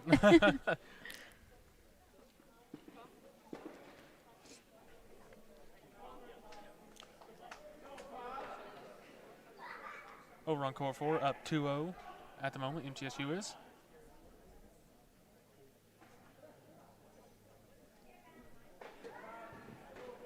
Seeing a change of pace over on court 5 and court 6. MTSU is down. That's going to be Papamoto and Oscar that are trailing against Butler. And that's one thing too. We've been talking so much about starting strong. Didn't talk a whole lot about finishing strong. So it's got to do that as well. Absolutely. That's something, whenever I used to play softball growing up, that's what I'd always say. Start strong, finish strong. Because you're right. That's something that you get ahead and you start thinking, okay, we have this in the back. And you start laying back a little bit. But gas pedal should be pressed all the way down until that victory is secured. And the doubles point doesn't count as enough. As you mentioned earlier, it's something that you can recover from if you lose. Yeah, and there's a reason it's said over and over, it's not over until it's over. Absolutely. Might be a little bit of a cliche, but, again. It'll win you ball games. Yeah. It'll win you matches, and it'll make it 33 at home in the second of today if the circumstances were to apply in certain situations. Yeah, and, mention that, too. It's not like MTSU doesn't know how to finish, especially at home. But it just, the rings will show for itself. Yeah, exactly. But it does. It still bears mentioning, though. Absolutely.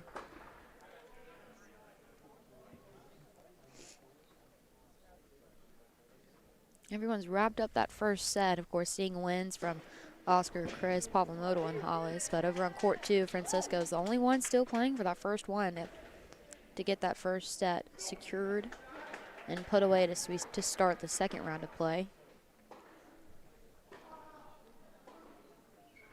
Or if it's those fist bumps, just take a little extra time.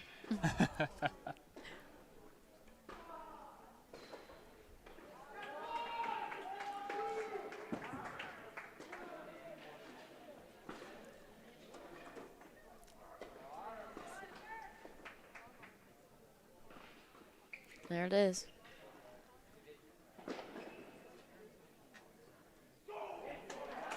And just as we mentioned wrapping up that first set, Francisco getting that point, and they'll start their second set here shortly after a quick breather. Yeah, I guess Francisco didn't like us talking about that. Yeah. So he decided to wrap it up.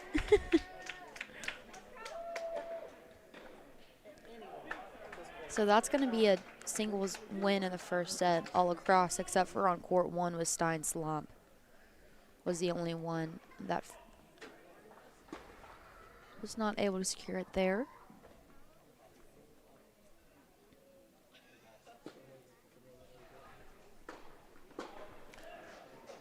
We're going to throw it over to court 6. We're tied up 2-2 there at the moment.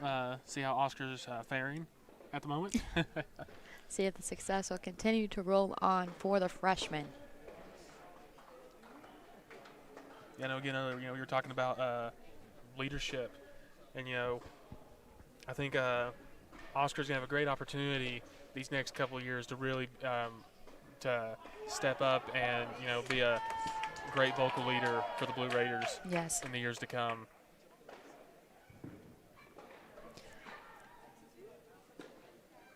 He always seems so confident, and I think that play right there might be the reason that leads to that type of characteristic, but I could be wrong.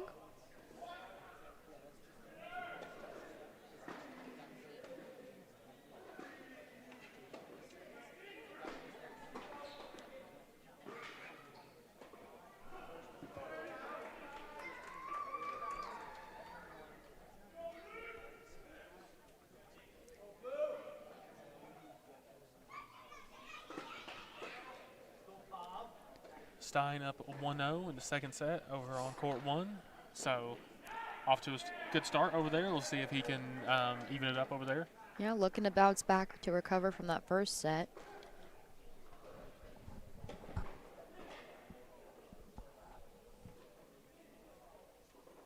Chris Edge tied up over on court 3.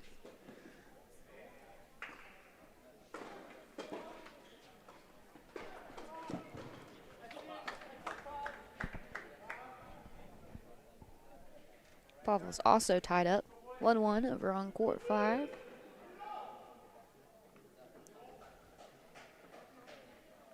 Now we're in court 4 and 6, tied up 2-2. Both of those are on the second set as well. So we've officially all moved into our second set of play.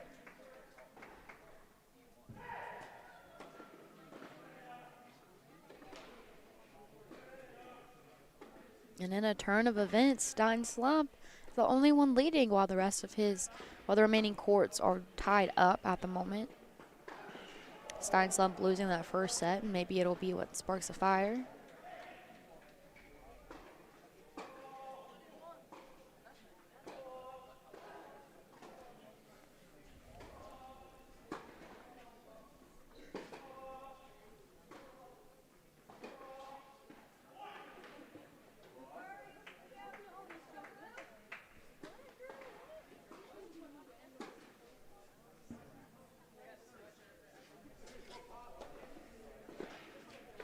One thing I will say I'm noticing, as we're in the second set on all courts at the moment, fans seem relaxed currently. For now. Seem relaxed. Again, at the end of that, at the end of the doubles, I don't think there was a fan sitting down. Everyone was on edge. Quite literally, might we add. Yes. Some maybe too literally on the edge.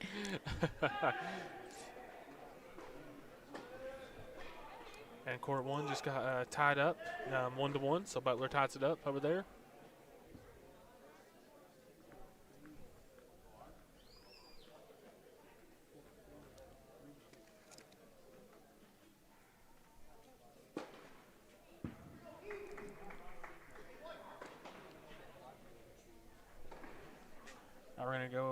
See how Stein's doing on court 1.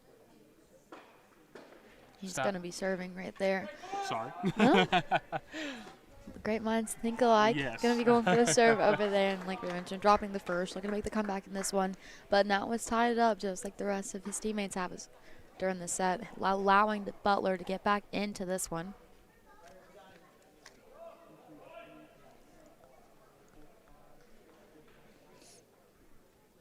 MTSU going up on courts 4, 5, and 6.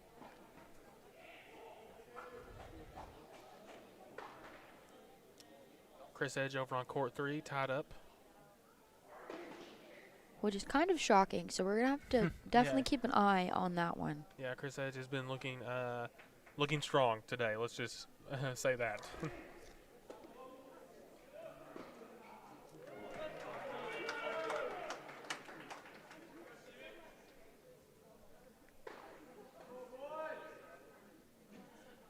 And Chris Edge, as we're maybe jinxed him a little bit there, he drops a point down 1-2 at the moment. But of course, like we mentioned as well, it's not over until it's over. Exactly. But it is definitely interesting to see him struggle, and I know Coach Jimmy told us before the game during North Alabama he saw a little bit of his leadership and his seniors start to struggle a little bit. So seeing Chris Edge, I don't want to say struggle because I think that's a very dramatic word, but to not perform as you expect Chris Edge to do, I don't want to say it's alarming by any means. Far away from being over, but yeah. Well, it's hard to say anything's alarming, especially when they're playing at home, coming 32 victories in a row, going for 33 right now. You know, it kind of does put you in that mindset where you think, regardless of what happens, hey, everything's going to be all right. Mm-hmm. They've proven themselves to themselves multiple times. Yeah, which I'm sure Coach Jimmy continually talks to him about that. Hey, and we talked a little bit about that earlier as well. With Butler's mindset, they're not going to come in here and just lay down and get rolled over. They're coming ready to play and ready to win. Because again, I believe it would be a huge, absolutely huge momentum boost for them going forward in this season if they were able to say, hey, we walked in to MTSU's home court and we broke that streak. We were not 33. Right. No, and that's an excellent point, and that puts in an extra little bit of pressure. And again, this only being the second time that these two teams have ever faced off against one another. Yeah, one thing. Stein going up now 2-1 as they're going to sit and get a little bit of a breather on court 1. Yeah, and you're talking too about this only being the second time MTSU facing off against Butler, and the first since 1991. Should mention as well, MTSU did win that matchup. Yeah, and it was at a neutral site and able to pick up the win. Yep. So MTSU looking to go up 2-0 historically. Going over to court 3, going to look at Chris Edge, who has had an interesting day so far. A little bit of having both the ups and downs, and I'm going to have to see how he's able to recover. But although getting the win in the first set in singles, so maybe I am being a little bit too dramatic, but.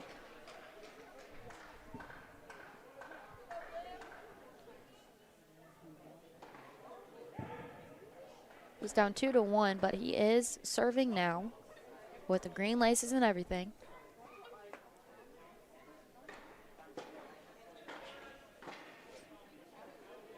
And there's the fist bump. I wonder if we should ask them what their favorite celebration is. I believe that'd be a very appropriate question. I feel like I could guess with Francisco. I feel like I could guess with him. I think he would say fist bump, but hey, who knows? Watch it be something completely different. He pulls it out of the bag randomly. Gonna be honest, if he said something else, I might honestly question him a little bit. Like, are you sure? Are you sure it's not? Let me show you the footage.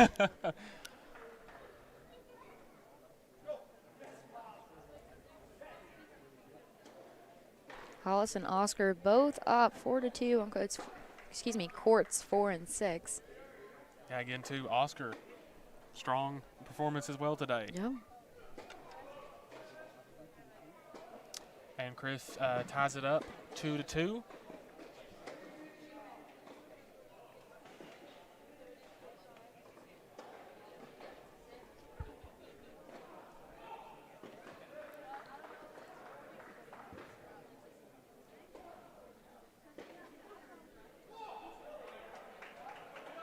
And Chris looking aggressive right there. And it seemed to have paid off.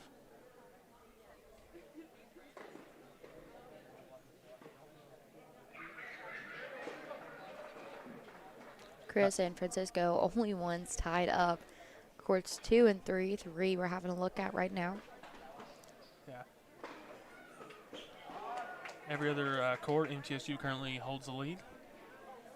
Man, that last one right there, Chris, he really seemed to come off aggressive, really attacked the net right there. And it paid off. Wasn't really sure exactly how to recover and receive it, pushing a little bit too far. And then right there, the opponent coming towards Butler using Reverse psychology and yeah. at its finest. Yes. The player from Butler, I guess he said, you know what, that looked like a pretty good idea. Looked like a good idea. Yeah, I think I'll give that a shot too, Chris. Thanks for that.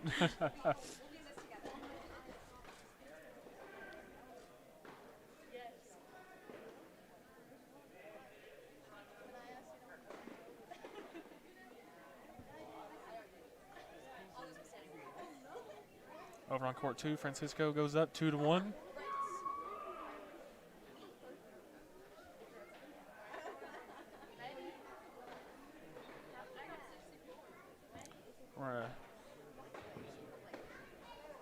We're gonna swing it over to court 6 with Oscar. Check out how he's doing. Serving for the set, might we add. Was able to pick up the win. It was actually the first one to finish his first set with the victory. Just a fun fact, he has a brother that actually goes to MTSU. He studies business, I believe, business administration at MTSU. So a familiar face. That is a fun fact. I will agree with you. That is a fun fact.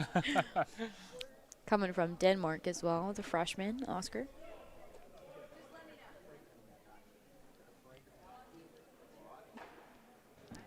Looked like Coach Jimmy just broke his back a little bit, and with that, there's a break on with Stein Slump over on court 1.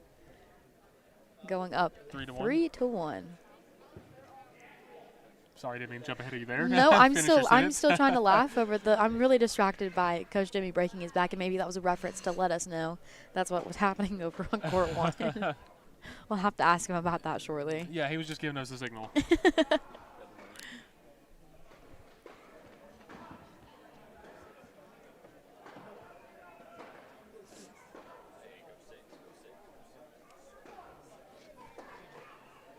Again, still on court 6. Keep an eye on Oscar.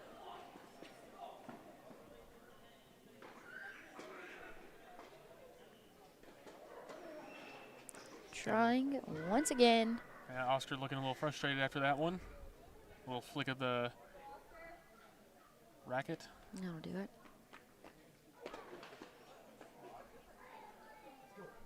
And update on court 3, Chris Edge goes down 2-3. So we'll keep an eye on that. It's interesting to see how the tone has changed for him so far, and to see if he's going to be able to bounce back. Yeah, well, so far over there for him, it's been back and forth. Back Right. and forth.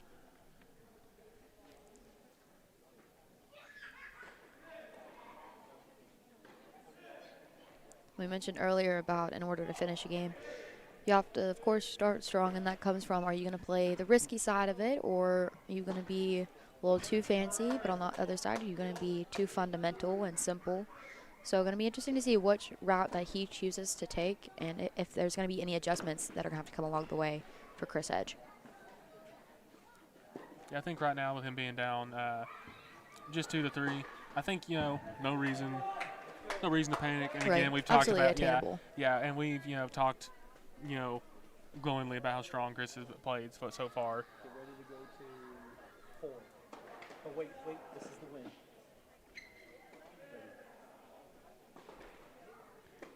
And there's the handshake. Oscar wins his second set. The freshman taking care of business over on court 6, 2-0. And with that, we're going to be heading over to court 4. I'm going to check out, see how Hollis is doing over there. We've mentioned Oscar has so much leadership, and there he goes doing it again, taking care of the win, going up 2-0.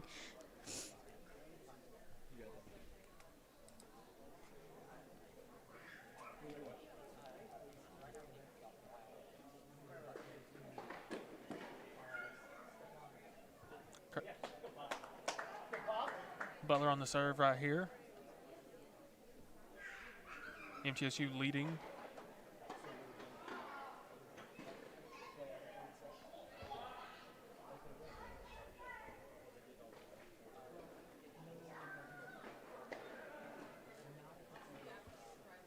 Looking to end it here up 5-3 currently.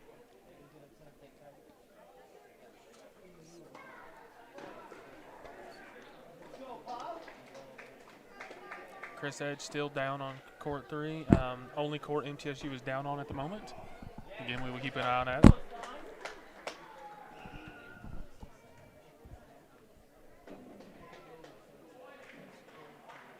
Good patience there from Butler. Yeah, I can tell, put some power into that.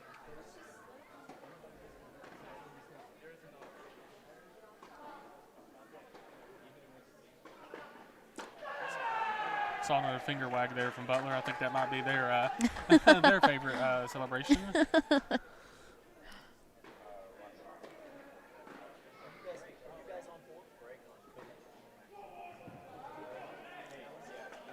Over on court 2, Francisco goes up 3-1. On the break there as well as Francisco Roca.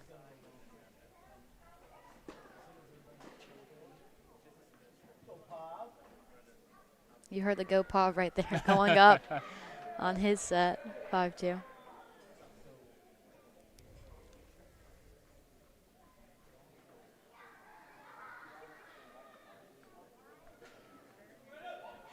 Strike 1.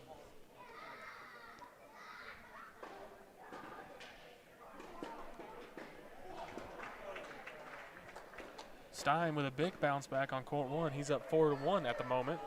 So whatever adjustments he's made. They're working. Yeah, they are working. So far.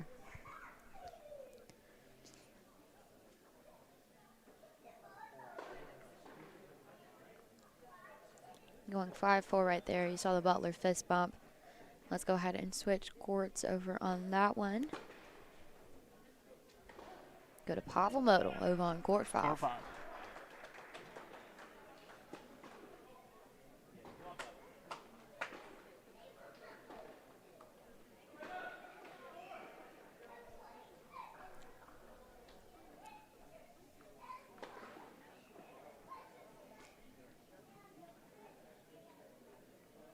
Four-two right here currently. Butler has the serve. Over on court 3, Chris Edge has tied it up 3-3. So again, like we were saying earlier, really back and forth over there right now. Absolutely. Back and forth.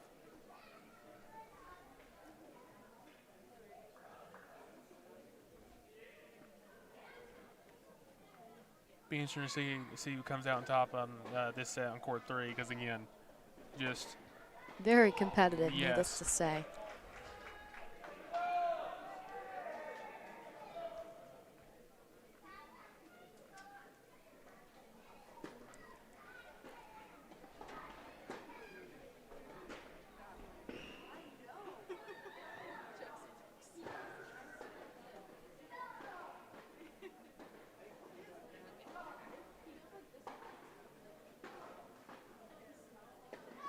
Don't really know where that one went. Right.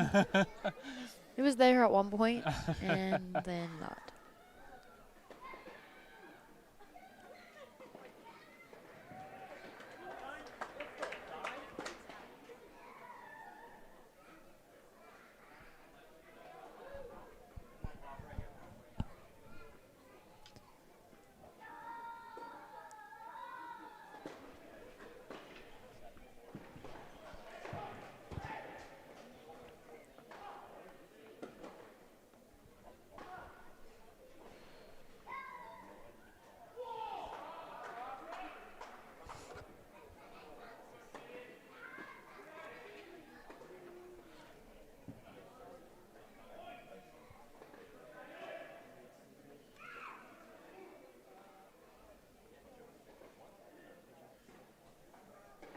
All right, we're going to swing it over to court 1, see how Stein's doing. Up 4-1 in the second set. Again, like we said earlier, the adjustments, whatever adjustments he's made, They're working. They're working. It's stayed that way so far.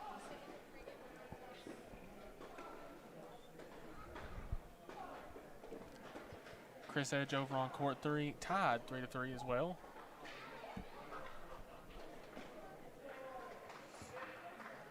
Hollis still 5-4, looking for the second set victory over there.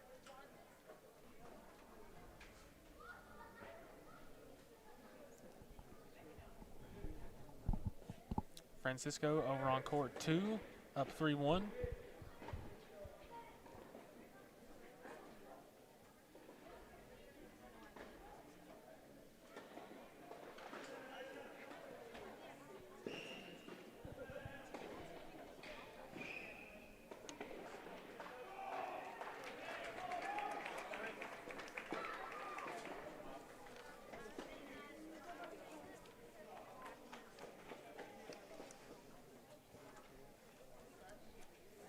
And again, the back and forth continues. Chris Edge down 3-4 now.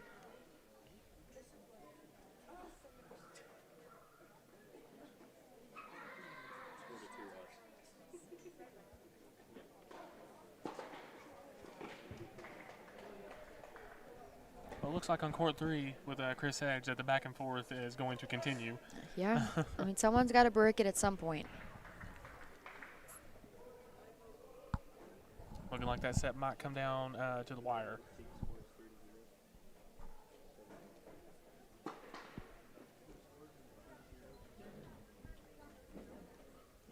Blue Raiders up 3-0.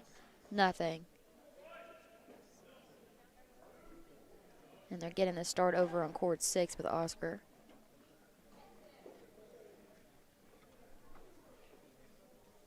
See if Oscar continue his strong performance today.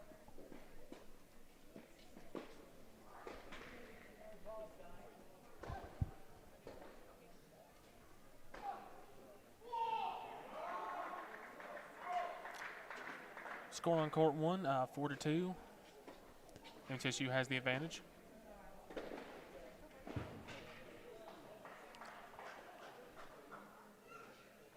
Again, MTSU looking for their second win of the day and the 33rd straight win at home. And second ever against Butler, and Coach Jimmy Borndame's first ever as a head coach facing off against Butler. And again, Butler, his alma mater. He had a lot of success while he was there over in Butler, but as a student and as a player in the Bulldogs tennis program, I know he said he was torn, and I'm pretty sure he's excited to see how much the Bulldogs team has changed and adapted and grown since he has left. Yeah, like you were saying, you know, when you have so much success at that, you know, at the program, you know, that's where, you know, you got the start there. Yeah. I mean, it's going to be hard, you know. Right. Not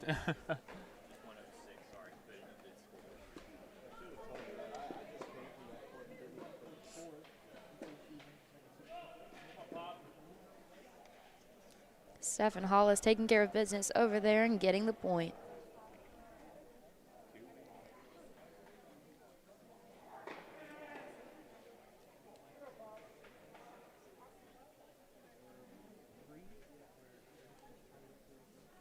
And the bounce back continues. So we're going to go ahead and bounce back over to court 3 with Chris Edge. The competition, exactly, back and forth is exactly the perfect way to describe it and what's going on. You just tied it up. Yeah, and I'm sure the coach for Butler, I'm sure he's loving the competitiveness there. Yeah. Because, I mean, again, you know, say it once, we've said it a million times today, Chris has been playing very, very well. Yeah. And Singles, doubles, it does not matter. And again, too, saying that, it's not like he is not performing well currently. It's just, maybe the better word, he's been dominating. Yes. So, you know, just the battle here from Butler is admirable. I mean, he went 4-0 on Monday just at that.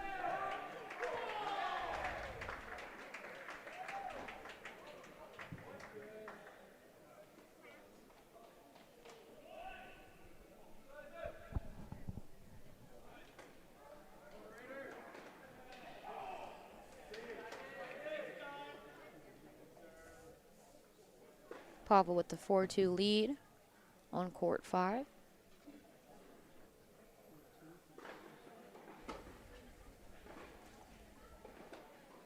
Francisco still 4-1 in that second set on court 2.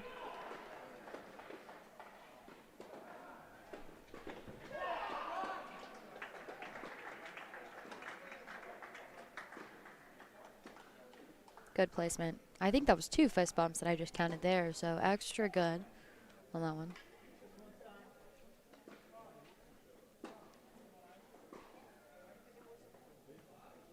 Yeah, You have to wonder. Oh, I'm sorry. We're going to do this all night. We're just too excited. Do you want to go with me?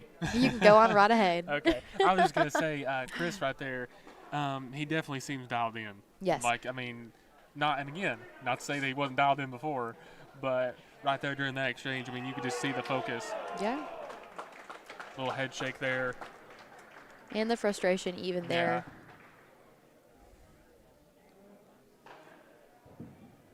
Pavel Moto up 5-3 over on court 5. No, but that's what I was going to say with Chris. At some point, someone's going to have to take the momentum of bouncing back and take it, run with it, and finish this set out.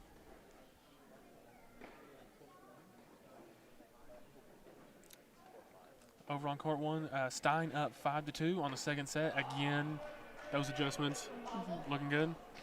And with that, we're going to head over to court 5, see how Pavel's doing.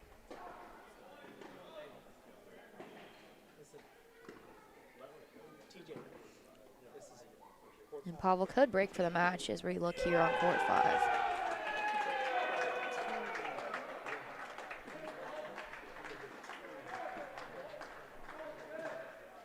And if he breaks right here on court 5, it's going to be a big one. Why is that? Because he'd secure the team victory for MTSU. Making special numbers of 33 and 2. Oh, that one just snuck over the net for Butler. You see Butler over there on the left side of your screen. Surprised didn't see a finger wag there from Butler after that one. Maybe he's too far. Got over. Yeah, maybe we just couldn't tell. No, a big point right here.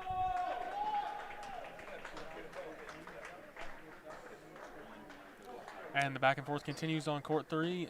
Chris Edge down 4-5. We keep revisiting it, and it just keeps back and forth, back and forth. I would be surprised if we don't come back there and it's 5-5. Francisco Roca going up 5-1.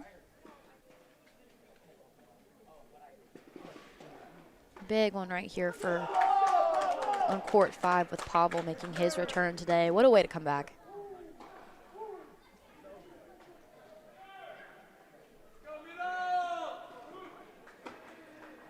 No, there it is. There's that fist bump we've been waiting on with Pavel. It's crazy how he was just able to make up that return with that on that short side, trying to get the pressure, but even still keeping it on that same momentum, same flow of momentum, was able to get that one there.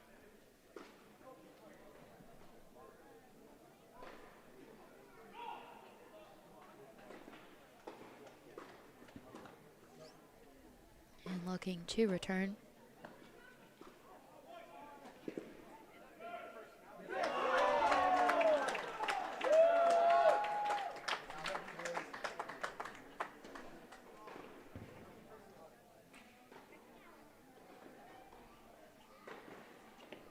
And there it is. There's the last fist bump that you'll see. Yes. Pavel Modal getting that done. 4-0 MTSU.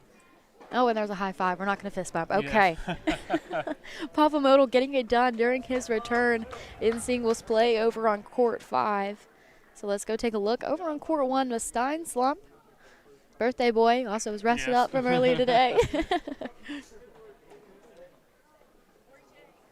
And again, Stein dropped in the first set, but strong comeback here in the second set.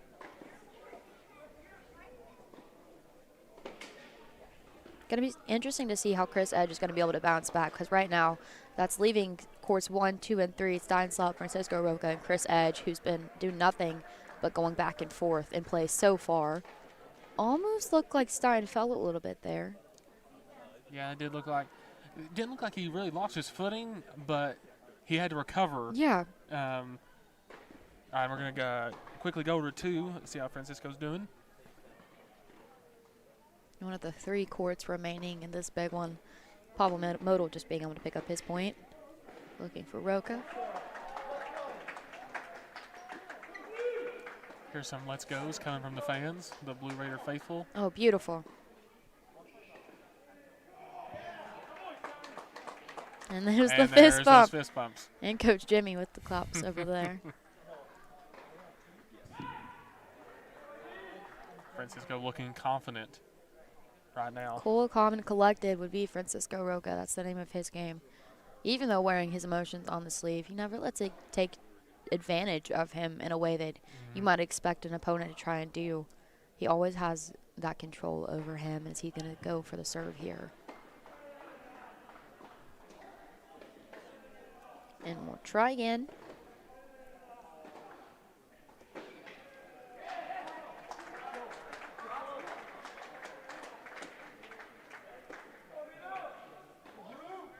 And what did I say earlier? I had a feeling I was going to say this.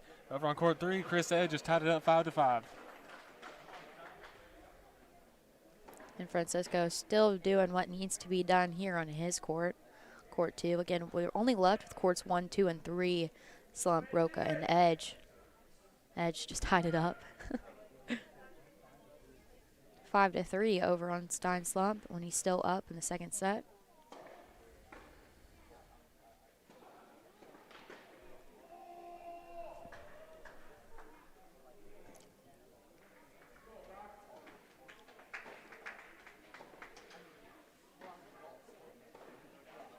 Thought that serve got up on Butler a little bit, but he recovered.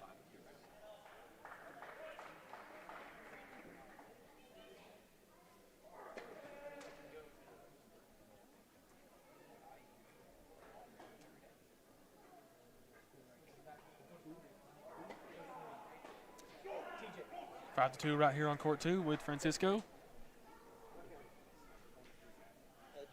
All right, we're going to swing it over to court 3, check in on the back and forth with Chris Edge. At some point, someone's got to break. Yes, at some point. and I mean exactly that. He needs the break here.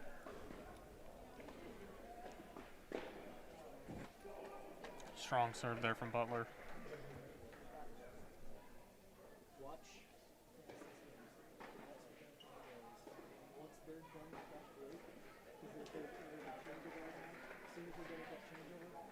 Actually saw some fist bumps there from Butler as well.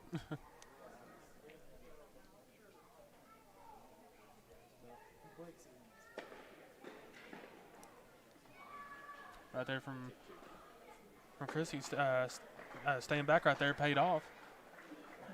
And we're getting ready. We're going to head back over to 2 with Francisco again. Coming back from a break, my way out is Francisco Roca. Over on court 2, trying to get things done and wrap this up in singles play.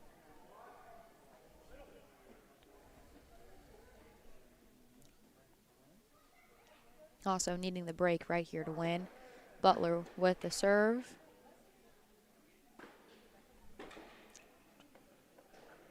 And here we go.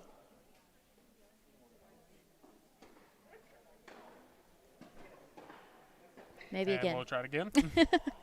We will go again.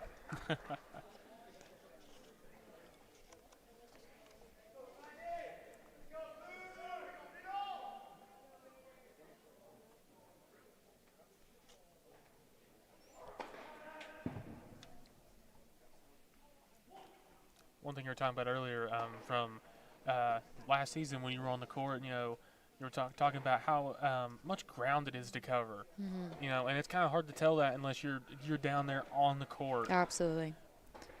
It's honestly sickening to me. I remember last year there was an off-the-shoulder, behind-the-back pass that Tom Moonen was able to recover, and I asked him, I was like, how were you able to do that? And he was like, oh, it was easy. I just did this. And it was like one stride for him because, of course, he's really tall. But It makes it look so easy, and then you get down there and you're like, this swallows me. This is so much ground to cover. Here, let's go, Chris, there from the crowd. As again, this set has been highly competitive. See MTSU lining up over here on the right of your screen to watch this matchup with Roca on court 2.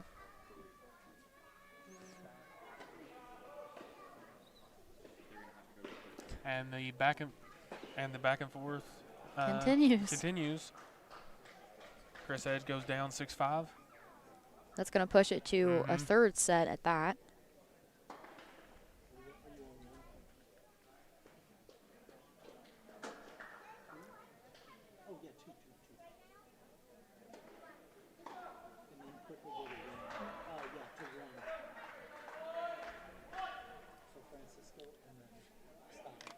Yeah, kind of interesting there though with Edge. How it seemed like it was back and forth, but Butler got the first set, and then Edge tied it. Then Butler got the next set, then Edge tied it, and they just keep going. They followed that pattern for the rest of that set. They just wanted a third set. They weren't quite done going back to back off of each other.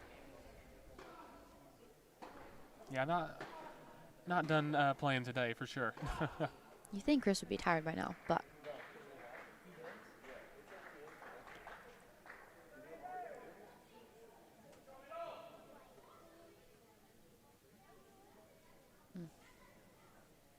And there's some fist bumps from Butler. Francisco's team over to the right of him, cheering him on. I believe that's Oscar.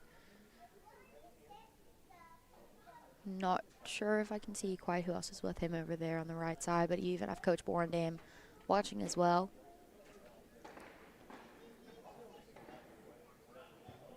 And Stein over on court 1 wins his second set 6-3. Again, like we said multiple times, those adjustments he made between the first and second set really paid off. He'll come back and get that win.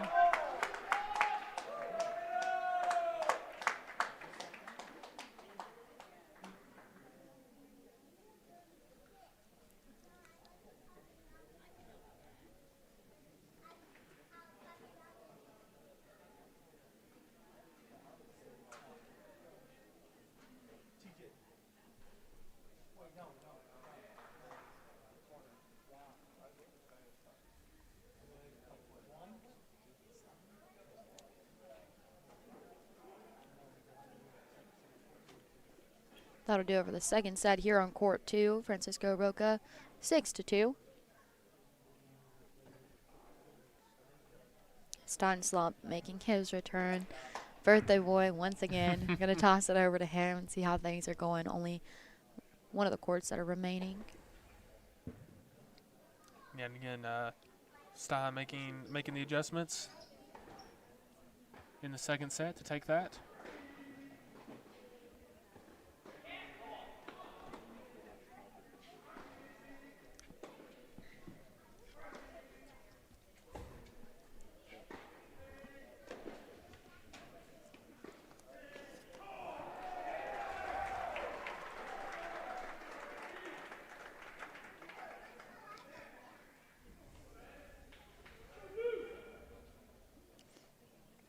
Good redirection. Going cross court. Yeah, about to say, Stein right there really making Butler work for it. Yeah, using the whole court to his advantage. Yeah. Making it going up for him 1-0. Yeah, and like we were talking about earlier, with all that ground to cover, and when you're not a Division I tennis player and you're down there looking at the court, it's like, okay, how do they do this? And even we see right there Stein making it incredibly difficult for his opponent. I mean, even if you recover, there's only so many times you can recover before your opponent's going to hit one and you're going to be like, yeah, not getting that one. not today. And especially to handle it just right, to go with the speed and the direction of the ball in whatever way it's moving. Going up 2-0 as you see right here. Yeah, again, as we're sitting here talking about it, Stein continuing to just show examples. Appreciate that, Stein. Thanks for that. teammates over to the left of him supporting him on. Coach Jimmy over there as well.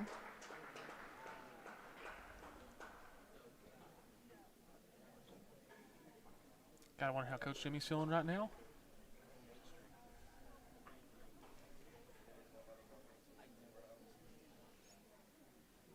Yeah, like some of his players, they'll wear it, like we mentioned with Roca, but Coach Jimmy, he gives a solid maybe 1 or 2 claps for something good, and that's about it. That's all you get to see of him. So if you're not keeping a good eye on him, you're not really sure how he's feeling.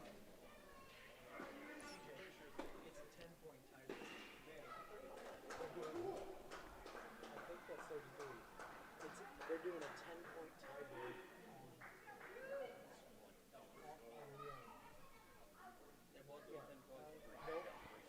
Yep. And okay, Chris Edge just dropped the second set. Tell them that. We just mentioned that it had to end at some point, but Chris Edge just dropped his second set. Which one are you on? They're going to go once again for the second time today, going into a 10-point tiebreaker. That happened earlier against North Alabama. Going to happen now against Butler for this one.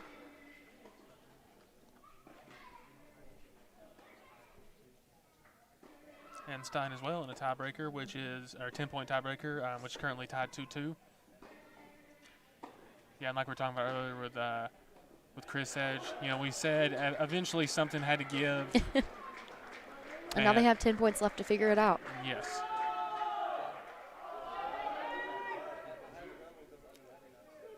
Stein goes down 2-3 in his tiebreaker.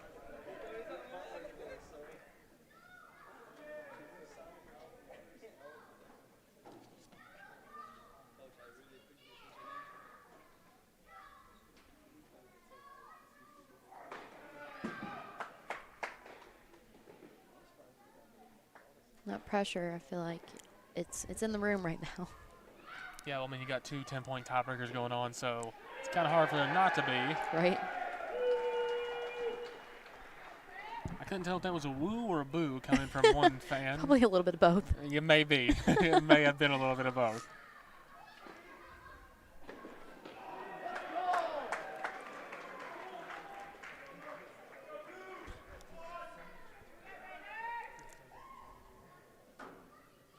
And Chris on court 3 goes up 1-0 in his 10-point tiebreaker. And Stein has tied it up here on court 1 in his tiebreaker. 3-3, and on a break, so we're going to go ahead and take a look over at Chris Edge, Mr. Back-to-Back King. Yes. As we would call it over there on his 10-point tiebreaker, currently with the lead of 1-0.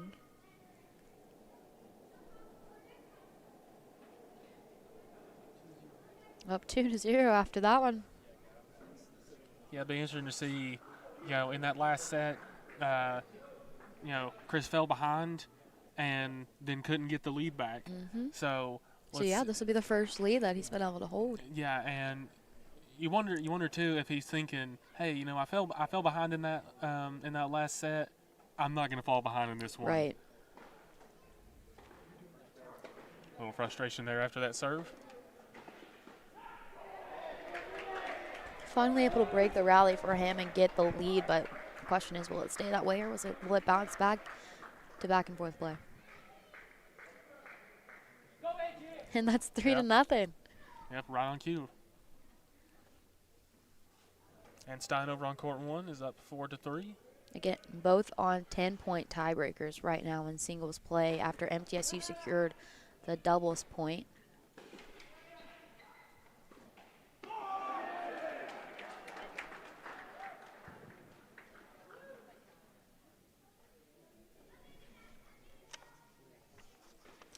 Stein goes up 5-3 over on court 1 in his 10-point tiebreaker.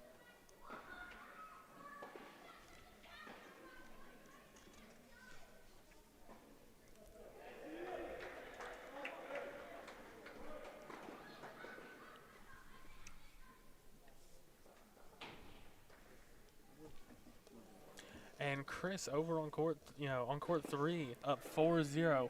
I'm really starting to think that may have been his mindset, that he fell behind in that second set, and he's like, you know what, I'm jumping on him. Jumping the gun. in this tiebreaker.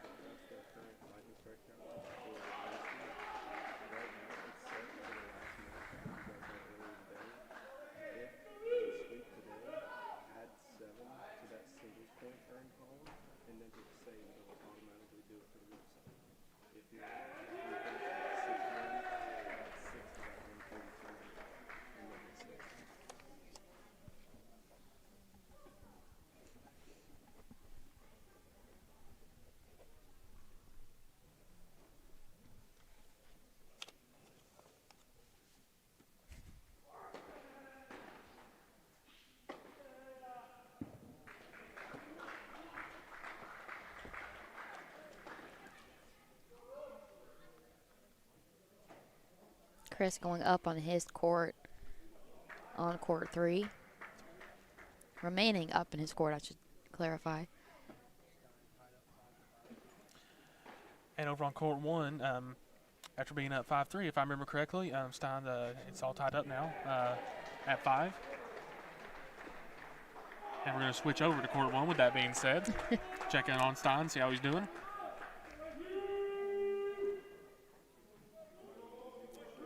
There was another woo or a boo, again, kind of hard to tell.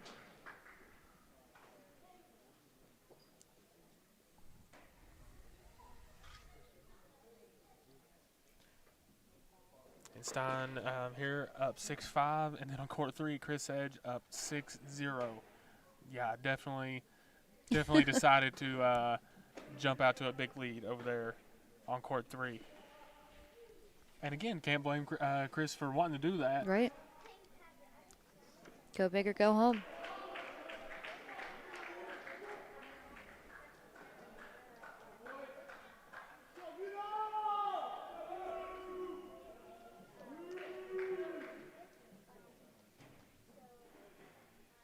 Yeah, you can see as they just tied up 6-6 there with Stein. A little frustration from Stein there.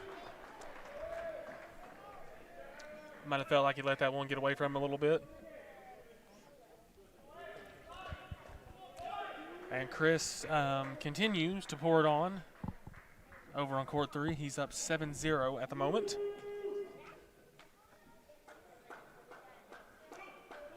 Yeah, I don't think Chris Edge is letting up over there in that 10-point tiebreaker. It doesn't appear to be so. I guess he just got comfortable with having the lead once, and he said, "Okay, I'll stick. Sounds good to me." And he said, "I'm not a fan of this back and forth stuff. Not a fan of it." He was just keeping him on his toes, keeping him into the game, keeping him into the match. And as we can't even finish talking about it, and Chris is up 8-0 over there on court 3.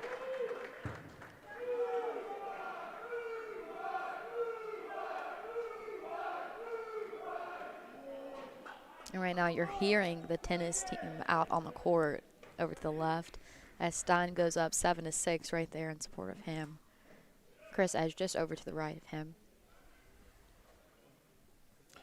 Oh, and Chris finally drops a point in his tiebreaker. It is now 8-1. Getting a little too comfortable or letting him come back. Both are going to have the serve, though, regardless.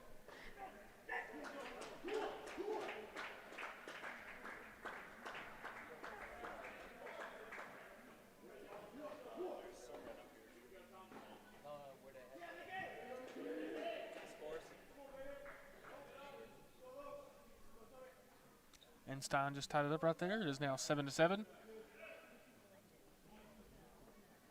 Oh. 8-2 for Chris. Yeah, I'd say, is the back and forth coming back? Is it over?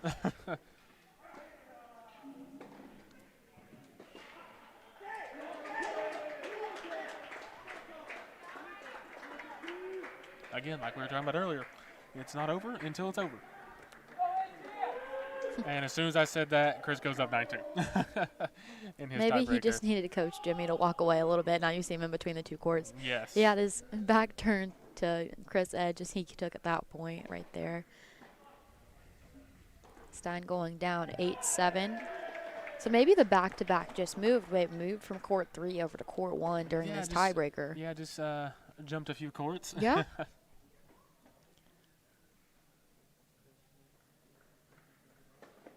And there's the fist bump over on the right side. Chris Edge wins his 10-point tiebreaker on court 3, finishing that back-to-back play.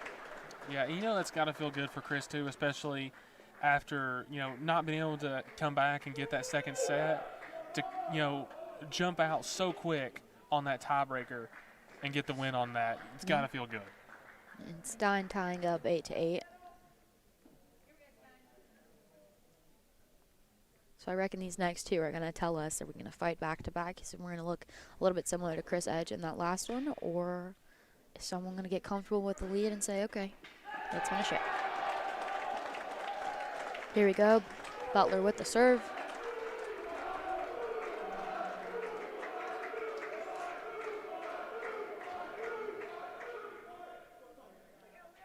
There it is, 9-8. Stein's up.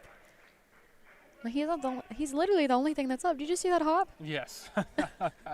Yeah, definitely some airtime on that. And you're hearing blue and white coming from his teammates over to his right. It's going to look at your left over here. Going to serve for the final point in this 10-point tiebreaker.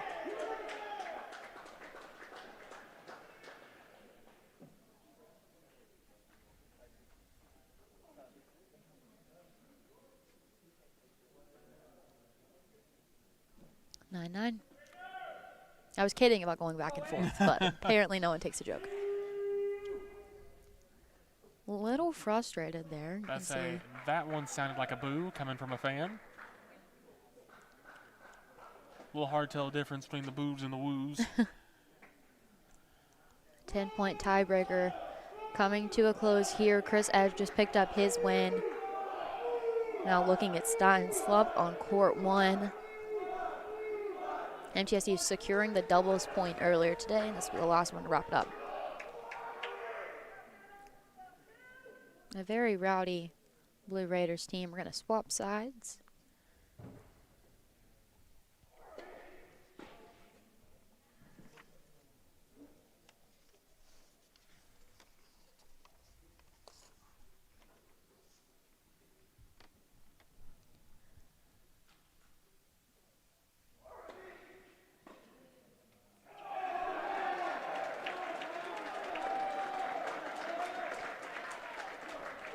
To win it.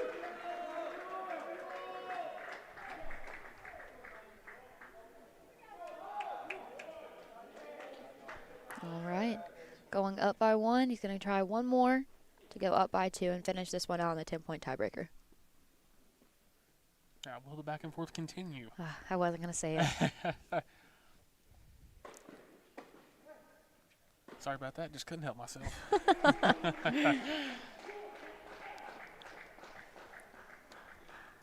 Here we go.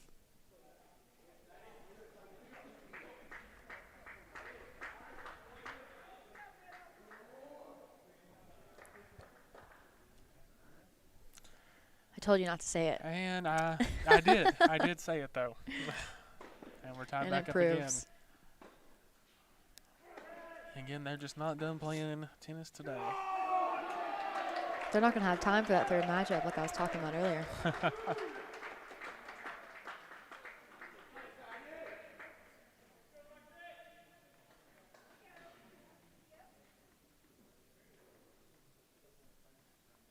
Yeah, Stein goes up by 1 right there, and seemed to be a little bit of maybe, I don't know if confusion or frustration, kind of hard to tell from the Butler player. Definitely frustrated, just barely missed that mark. And of course, a close one like this, every point matters. Has to go up by 2 in order to win it. Stein for the serve. Will the back and forth continue? And it will not. I did not jinx it this time. That'll do it. Stein slump with the victory, getting MTSU victory chant as they pick up this victory against Butler. Yep, another sweep. Yep, another sweep. 7-0 victory. Got to give MTSU credit coming back out here again. And not just, defending home court, but getting another sweep. Absolutely. The 4th one in a row at home. 33rd win at home here at Adams Tennis Complex. Jimmy Borendam's first ever win against Butler as a head coach. 7-0, the fourth sweep in a row at home here at Adams Tennis Complex.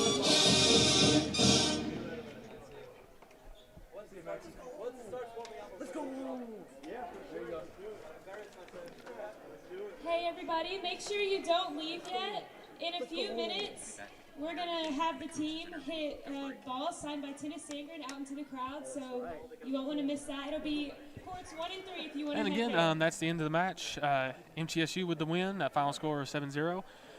We're going to take another short break, and when we come back, we're going to have a coach's post-game interview and the player of the game. This is MTN Sports. That's at MTSU Sports. Coverage of Blue Raider tennis on CUSA.TV. We'll be right back. Here at MTN Sports, you could say we're a bit competitive. All right, boys, I got a media pass for the big game this weekend. Who's covering it?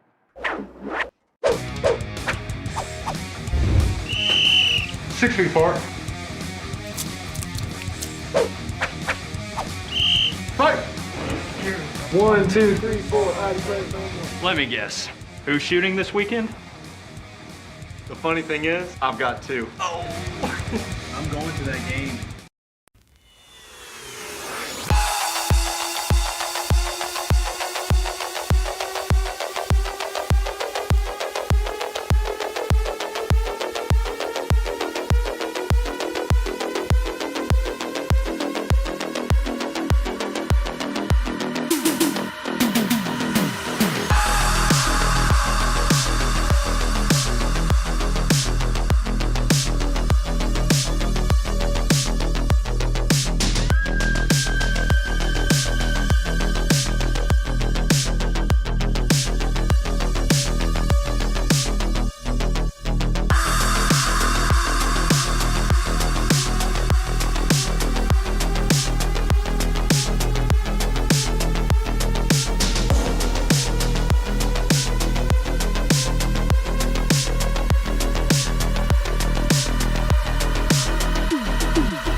Nothing is more expensive than a missed opportunity that could have changed your life. Maybe you're just graduating high school, or are working and need to earn a degree to advance your career. Or you aspire to be a leader, and a graduate degree can make that happen. Whether you're just starting out or retooling for the future, Middle Tennessee State University can help you get there. MTSU, the University of Opportunities.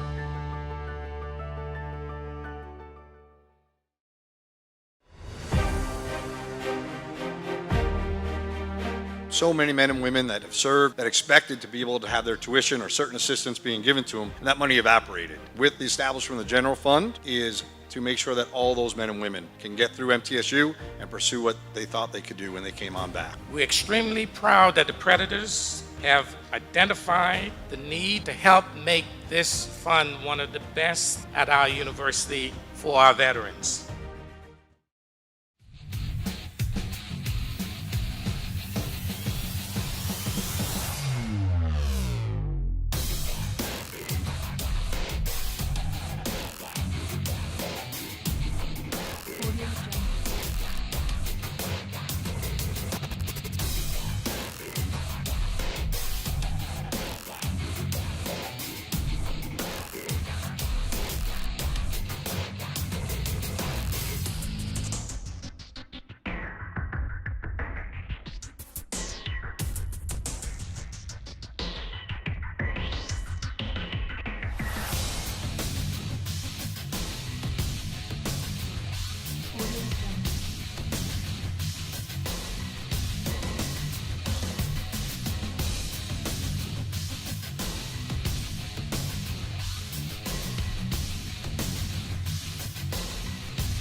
welcome back. MTSU has just secured another sweep, this time against Butler.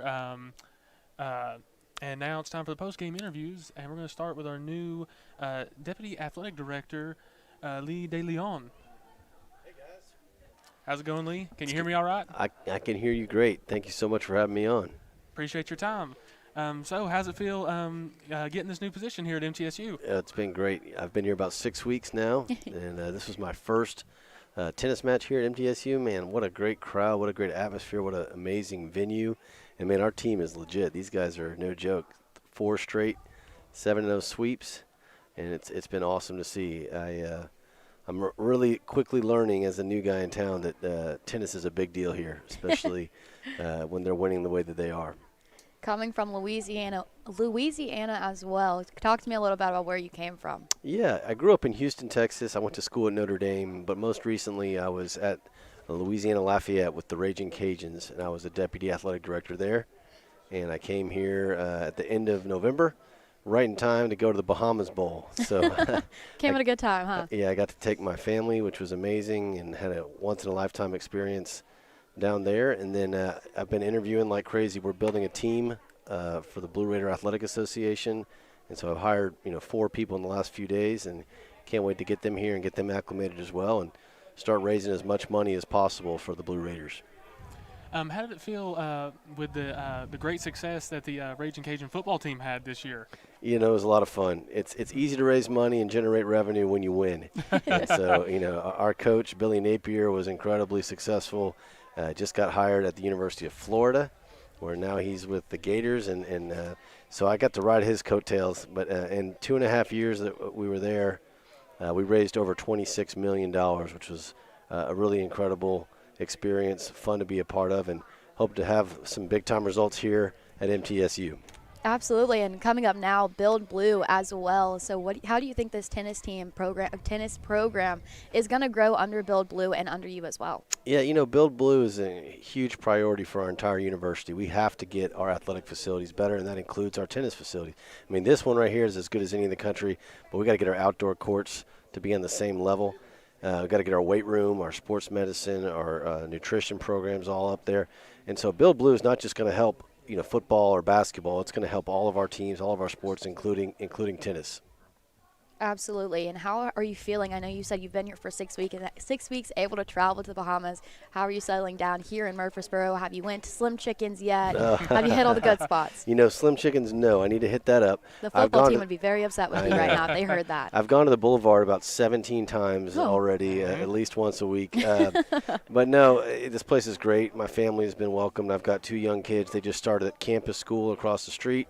And we bought a house. We move in next Wednesday. Very excited about that. So everything's been great. We're so blessed to be here. Excited to meet more of Blue Raider Nation, and really excited to be a part of the tennis program.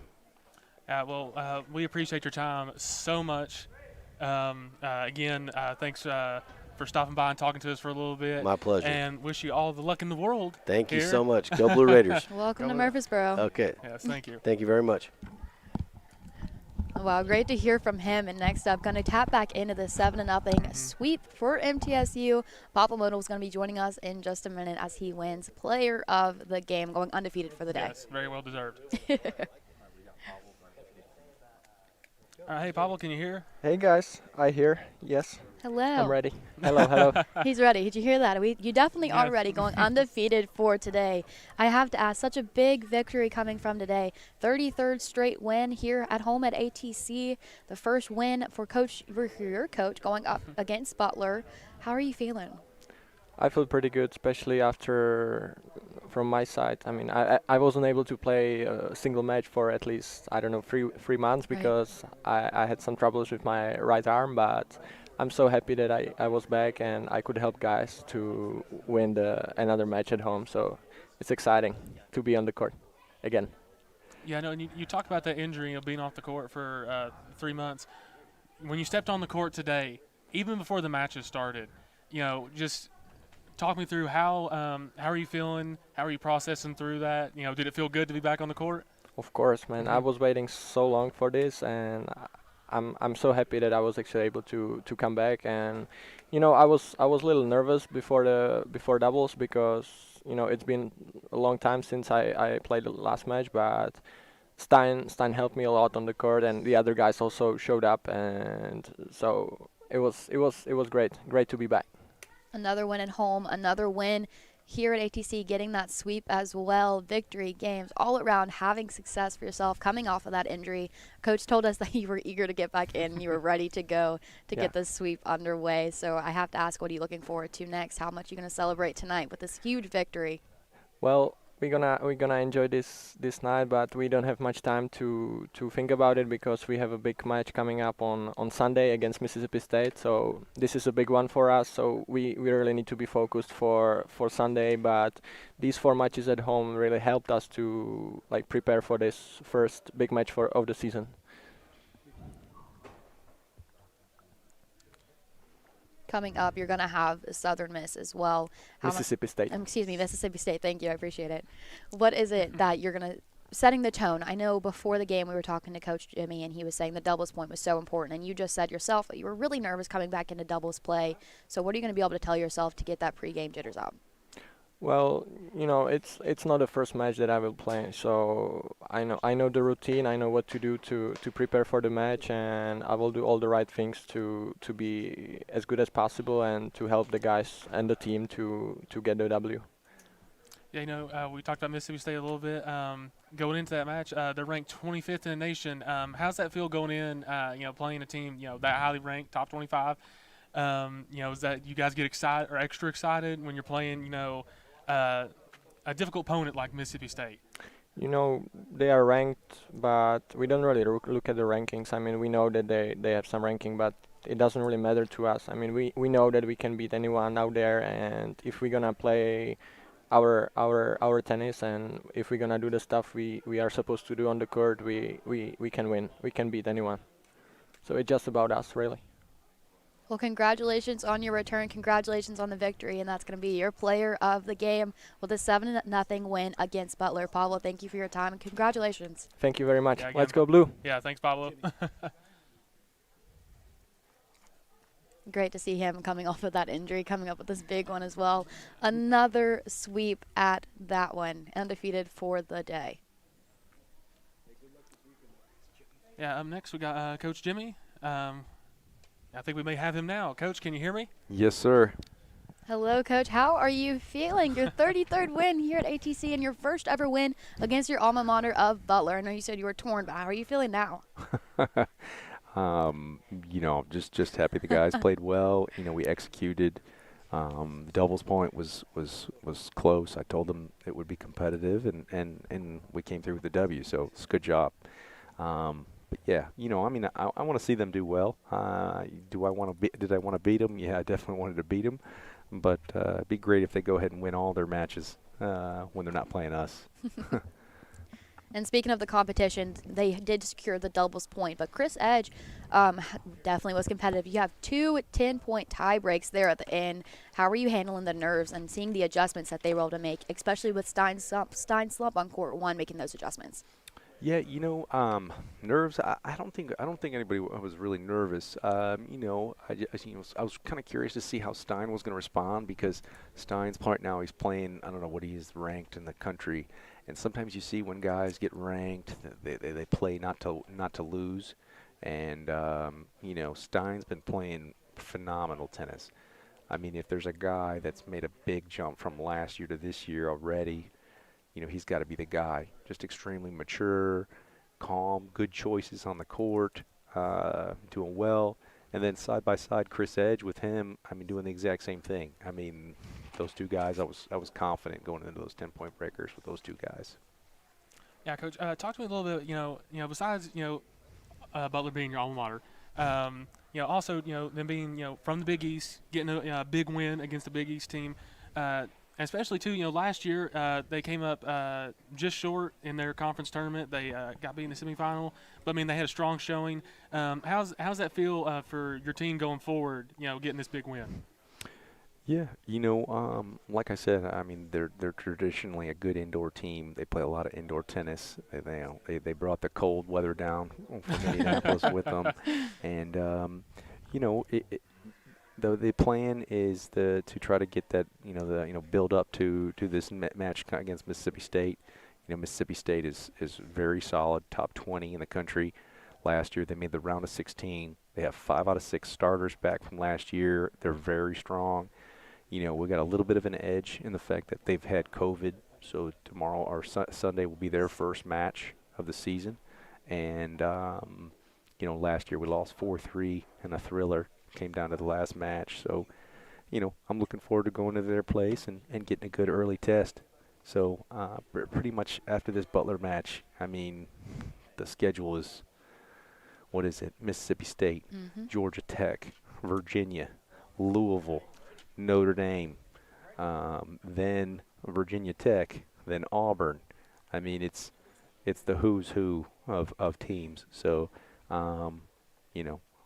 we're trying to push it. So we got to be ready. I mean, Butler's good, but these other guys are bigger and better.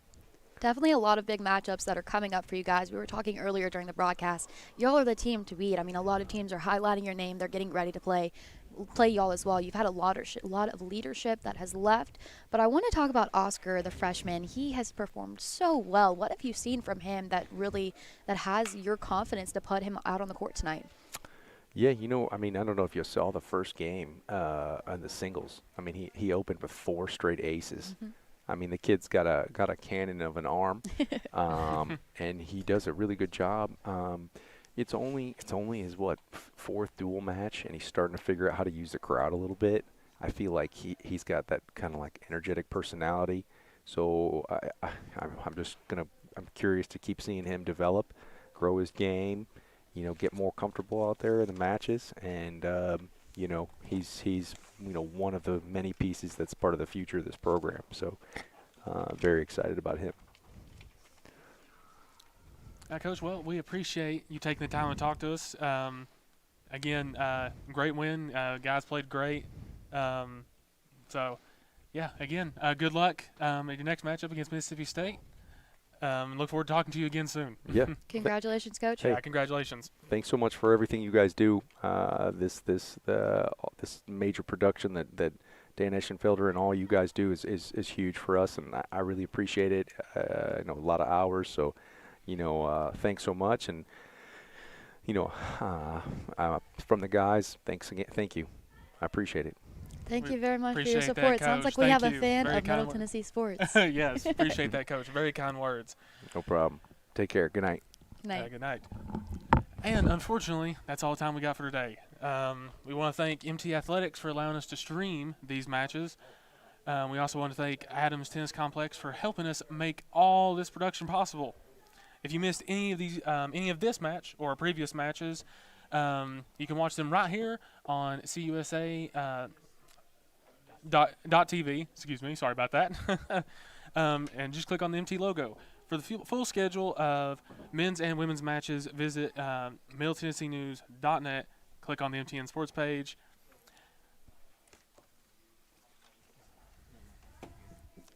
Thanks for watching MTN Sports, your home for MTSU Blue Radio Tennis. So long. Have a safe, be careful, be safe. Good night. Good night. Sorry about that. Here at MTN Sports, you could say we're a bit competitive. All right, boys, I got a media pass for the big game this weekend. Who's covering it?